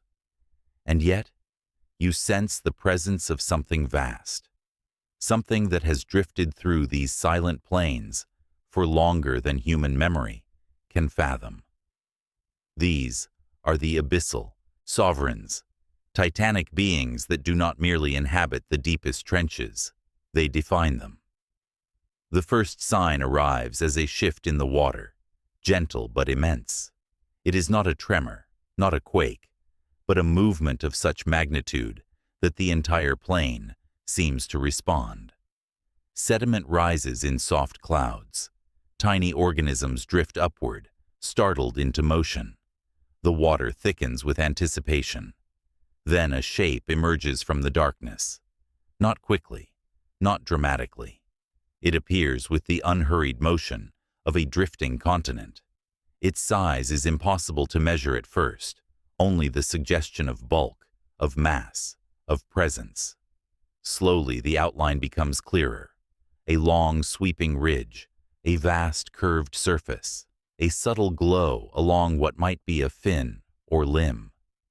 The creature moves with patience, shaped by centuries, perhaps millennia, each motion a quiet surrender to the deep's eternal rhythm. Its skin carries faint bioluminescent patterns, slow, deliberate pulses that ripple along its expanse like distant lightning crawling across a night sky. These pulses are not bright. They are meant for communication, not illumination. As they cascade across the sovereign's surface, the trench responds with silence, as though listening. The creature passes, its presence stretching for many seconds, perhaps minutes. You begin to grasp its scale, longer than any whale, larger than any squid, shaped not for speed, but for endurance. It is a being sculpted by pressure and time, by a world where life grows slowly, but profoundly. A second sovereign drifts into view, this one rising from a deeper fissure. Its form is different, broader, with a sweeping tail and heavily ridged back. The ridges glow faintly in repeating sequences. 3 pulses, pause, 2 pulses. The rhythm is mesmerizing, ancient. The creature turns slightly, acknowledging the first with a soft, shared flicker of light. For a few seconds, the trench floor glows with their communication. Subtle, cosmic, like constellations speaking in a darkened sky. These beings do not hunt. They do not flee. They exist in a state of serene equilibrium, moving only when necessary. Their lives unfold across centuries, their memories spanning geological epochs. They follow deep currents that shift over decades. They migrate between trenches, whose locations may change with tectonic drift. They perceive the world not in moments, but in eras. You drift closer, and one of the sovereigns slows. Its colossal eye, a pale, reflective orb, turns toward you. There is no malice in its gaze, no hunger, only a calm, ancient awareness, as though it recognizes you as something fleeting, but interesting, the way a mountain might observe a cloud drifting past its peak. The sovereign continues onward, its massive tail sweeping gently behind it, like a drifting veil. The motion stirs the sediment along the trench floor, sending glittering particles spiraling upward. In the faint glow, the trench looks almost cosmic, like a galaxy turning in slow motion, illuminated only by the ancient beings that drift through its core. As you follow their path, the trench widens into a vast basin. Here, several sovereigns gather, spaced far apart, yet clearly aware of one another. Their movements create slow, overlapping currents that mingle like the blending of distant voices. You feel as though you are witnessing an assembly, not of creatures, but of epochs. One sovereign rises slowly from the basin floor. Its immense body reflects faint mineral dust, each particle glinting like a distant star. Its upward motion is so steady, so controlled, that it feels less like swimming and more like levitation. As it rises, its bioluminescent markings pulse in long, sweeping arcs that travel the length of its form. The patterns are hypnotic, an ancient message, perhaps, shared between beings whose communication transcends sound. Another sovereign sinks toward the floor, turning slowly as it descends. Its glow dims. Its shape dissolves into the darkness. The deep closes around it, reclaiming the void with quiet grace. You remain suspended above the basin, surrounded by these gentle titans. Their presence feels almost spiritual, an embodiment of the ocean's oldest truths. They exist not in spite of the darkness, but because of it. Their lives stretch across centuries, each moment part of a larger tapestry woven by time, pressure, and silence. And in their presence, you understand something profound. These beings are not simply creatures. They are the memory of the deep. They carry the echoes of ancient oceans, oceans that existed before continents shifted into their familiar shapes, before mountains rose, before forests stretched across the land. When the sovereigns move, the deep listens. When they pause, the darkness grows still.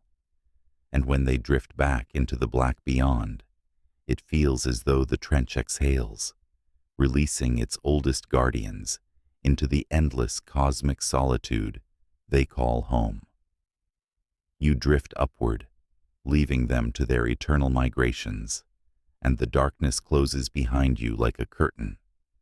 but the memory of their slow, deliberate presence lingers, filling the water with the quiet certainty that some beings are not meant to be fully understood, only witnessed in stillness and remembered with awe. There is a moment in every descent when the ocean stops feeling like water and begins to feel like a world, vast, silent, and patient beyond measure. Here, at the threshold of the final darkness, the seafloor stretches before you like a forgotten landscape suspended in eternal night. The water is so still it feels heavy, a vast cathedral of pressure and quiet that hushes even your thoughts.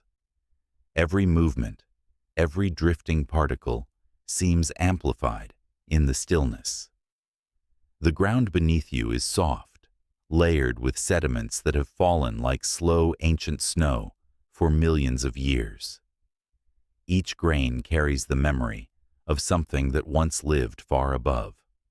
Plankton, shells, fragments of creatures that never imagined they would drift so far from the sun.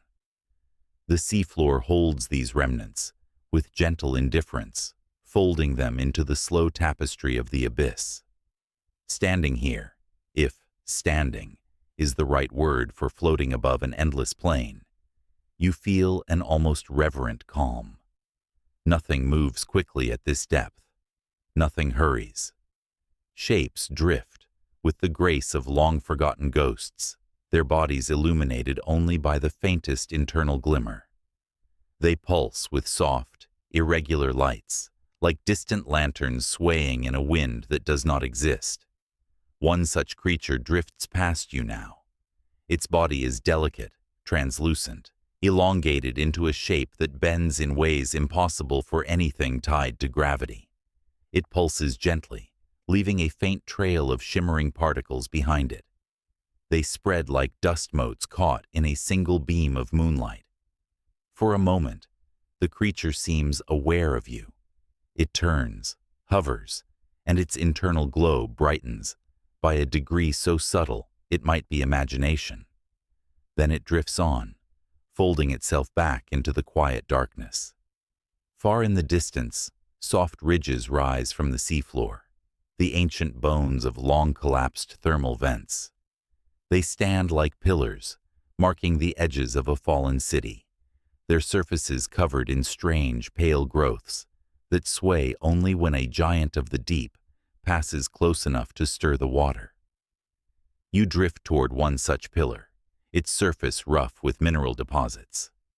When your movement disturbs the silt below, a cloud of tiny organisms rises, glowing faintly like a constellation released from the earth.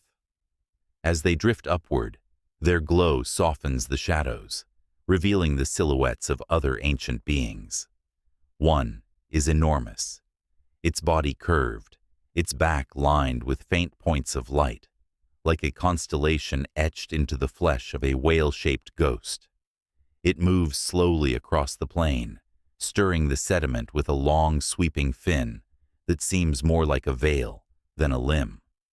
Its motion is hypnotic, each beat of its fin a lullaby drawn from the deep's oldest silence. Another creature emerges from a fissure, a being so thin it resembles a strand of drifting smoke. Its form waves gently, contracting and expanding, as though breathing with the ocean itself. It shows no curiosity, no surprise, only acceptance, as though it has witnessed countless lives drift past, each a brief spark in an eternity of quiet movement. Here, the monsters of ancient myths do not roar. They do not chase ships or swallow sailors. They drift, they pulse, they observe from the edges of perception. They are monsters only in the sense that they exist beyond what humans understand. Shaped by pressures so immense, they reinvent life's possibilities. A slow-moving titan glides along the seafloor, stirring the sediment into spirals that drift upward like incense smoke. Its shape is long, tapering, and impossibly smooth. When it turns, the faint glimmer along its sides pulses in a rhythm so steady it resembles a heartbeat. You feel it rather than hear it, a deep resonant thrum that vibrates through the water and settles in your chest. You drift closer, drawn not by curiosity alone, but by the quiet hum of the creature's presence. It does not turn toward you. It does not flee. It simply drifts forward, carrying centuries of calm in the slow sweep of its long tail. When it passes over a cluster of delicate coral-like structures, glittering in the sediment, their tiny polyps open, shimmering in response to the soft displacement of water. The deep reacts not with alarm, but with recognition. Everything here responds to everything else in slow, deliberate rhythms, ripples of existence shaped by darkness and time, not fear. A little farther ahead, the seafloor drops into a vast, gentle depression. It feels almost like an imprint, a resting place large enough to cradle a creature the size of a small island. The sediment here is disturbed, arranged into spirals and waves that speak of movement too massive to ignore. You imagine a titan settling here, its breath stirring the water in pulses that resonate through the trench. Whether such a creature still lingers near, you cannot know. The deep reveals its truths only when it chooses, but even the faint possibility fills the water with a sense of ancient presence. As you move through this final darkness, you feel a quiet shift within yourself. Time no longer feels linear. The surface world, its storms, its noise, its urgency, seems distant, unreal. Down here, the universe feels older, broader, more patient. The creatures drifting through the darkness do not struggle. They simply exist, woven into an ecosystem shaped by pressure and silence. This is the deep's final gift, a kind of peace so profound it borders on dream. You float in a world where even the monsters move like lullabies, their vast forms wrapped in the hush of endless night. And as you drift onward, accompanied by the slow pulse of distant lights, the darkness no longer feels empty. It feels complete. As you begin to rise from the deepest plain, the landscape shifts once more. The vast open seafloor gives way to gently sloping ridges, then to scattered clusters of stone formations, shaped by thousands of years of sediment and slow collapse. Here, the darkness feels different, not heavier, not lighter, but more aware of your presence, as though you are crossing the invisible boundary between the ancient deep and the realm where human comprehension thins. This is the edge of human understanding.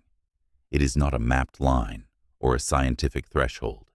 It is a feeling, soft, pervasive, unmistakable. The sense that you are drifting between two truths, the one shaped by the world above and the one shaped by this place, where the rules of life stretch far beyond the stories of the surface. The first shape that greets you is familiar, yet foreign. A large, slow-moving fish glides along the slope, its body covered in pale hexagonal scales that shimmer faintly when particles touch them. It has eyes, but they are clouded, unfocused, not blind, but older than light.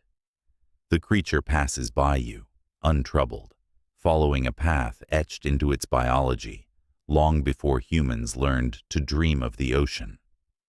Your ascent feels almost intrusive, as though you are passing through a threshold not meant for hurried minds or curious hands. And though the deep offers no warning, no barrier, you sense a quiet truth rising around you. We do not belong here. We are guests, permitted for brief moments to drift through ancient worlds whose inhabitants do not change for us. Behind you, the darkness stirs. The stirring behind you is not a creature, not a presence, but the deep itself, an almost imperceptible shift in the water, as though acknowledging your departure. The ocean does not beckon, Nor does it protest. It simply observes, the way it has observed every species that has ever drifted through its thresholds. You move upward, and the darkness seems to adjust, reshaping itself around your retreat, filling the space left by your journey. Ahead, faint glimmers appear along the rising ridge, tiny organisms drifting in loose spirals, glowing softly as they pulse through their rhythmic lives. They move with an elegance that reminds you of falling snow, yet each flicker of light contains a complexity honed across countless generations. These creatures do not fear the dark. They do not long for the sun. They exist in harmony with a world that expects nothing and offers everything in its own quiet, deliberate way. As you pass them, they part gently, forming a loose corridor that guides you upward. You sense no intelligence in the human sense, no intent to assist, but rather the effortless coordination of beings tuned to the deep's subtle currents.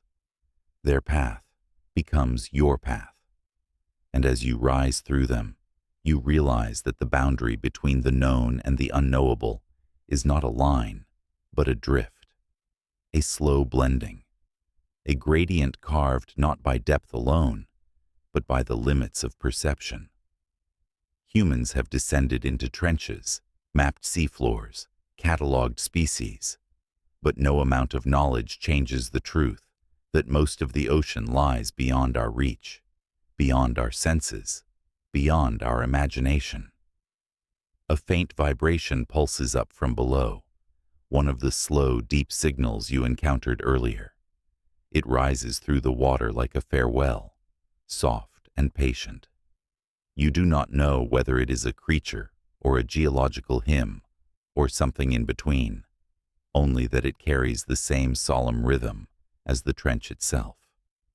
The glimmers fade as you ascend into thicker darkness. The water cools slightly, as though reminding you that the deep is vast enough to remain unchanged by your presence. You breathe in the stillness, letting the ocean's ancient calm settle around you one final time. Then the darkness thins, and the next boundary approaches, not marked by light, but by absence. The deep no longer watches. Its attention falls away, like a slowly receding tide. You are leaving its domain, not unwelcome, but released. You rise, carrying only the faint echoing truth that whatever you witnessed was never meant to be fully understood, only glimpsed. As the ascent continues, the darkness shifts once more, not into brightness, but into a softer, more forgiving shade. The crushing pressure of the abyss eases, though you feel the memory of it linger in your bones, like the echo of a long-held breath. The deep has imprinted itself on you. Its silence hums through your thoughts, its vastness stretching gently across your imagination. And though you rise, the presence of ancient beings remains close, shapes not defined by jaws or claws, but by the quiet endurance of creatures that have lived in darkness longer than bones have existed on land. The first of these silent monsters appears beneath you, a shadow moving so slowly it blurs into the rhythm of the water. It drifts along the slope of a rising seamount, enormous but unwilling to announce itself. Its skin glows with faint sporadic pulses, like distant lightning hidden behind clouds. Each flicker reveals just enough to hint at a colossal form. Sweeping fins, ridged sides, an arc of light tracing along a massive spine. It does not rise with you. It does not turn. It drifts on, following a path older than coral reefs, older than mountain chains, older than the moon's gentle pull on the tides. In its silence, you feel no threat, only a reminder that some creatures exist in a time frame too slow for human understanding. Farther ahead, a second shape glides from a canyon. This one is long and serpentine, its motion measured and smooth. Its body bends in perfect curves, as if following the contours of an invisible current.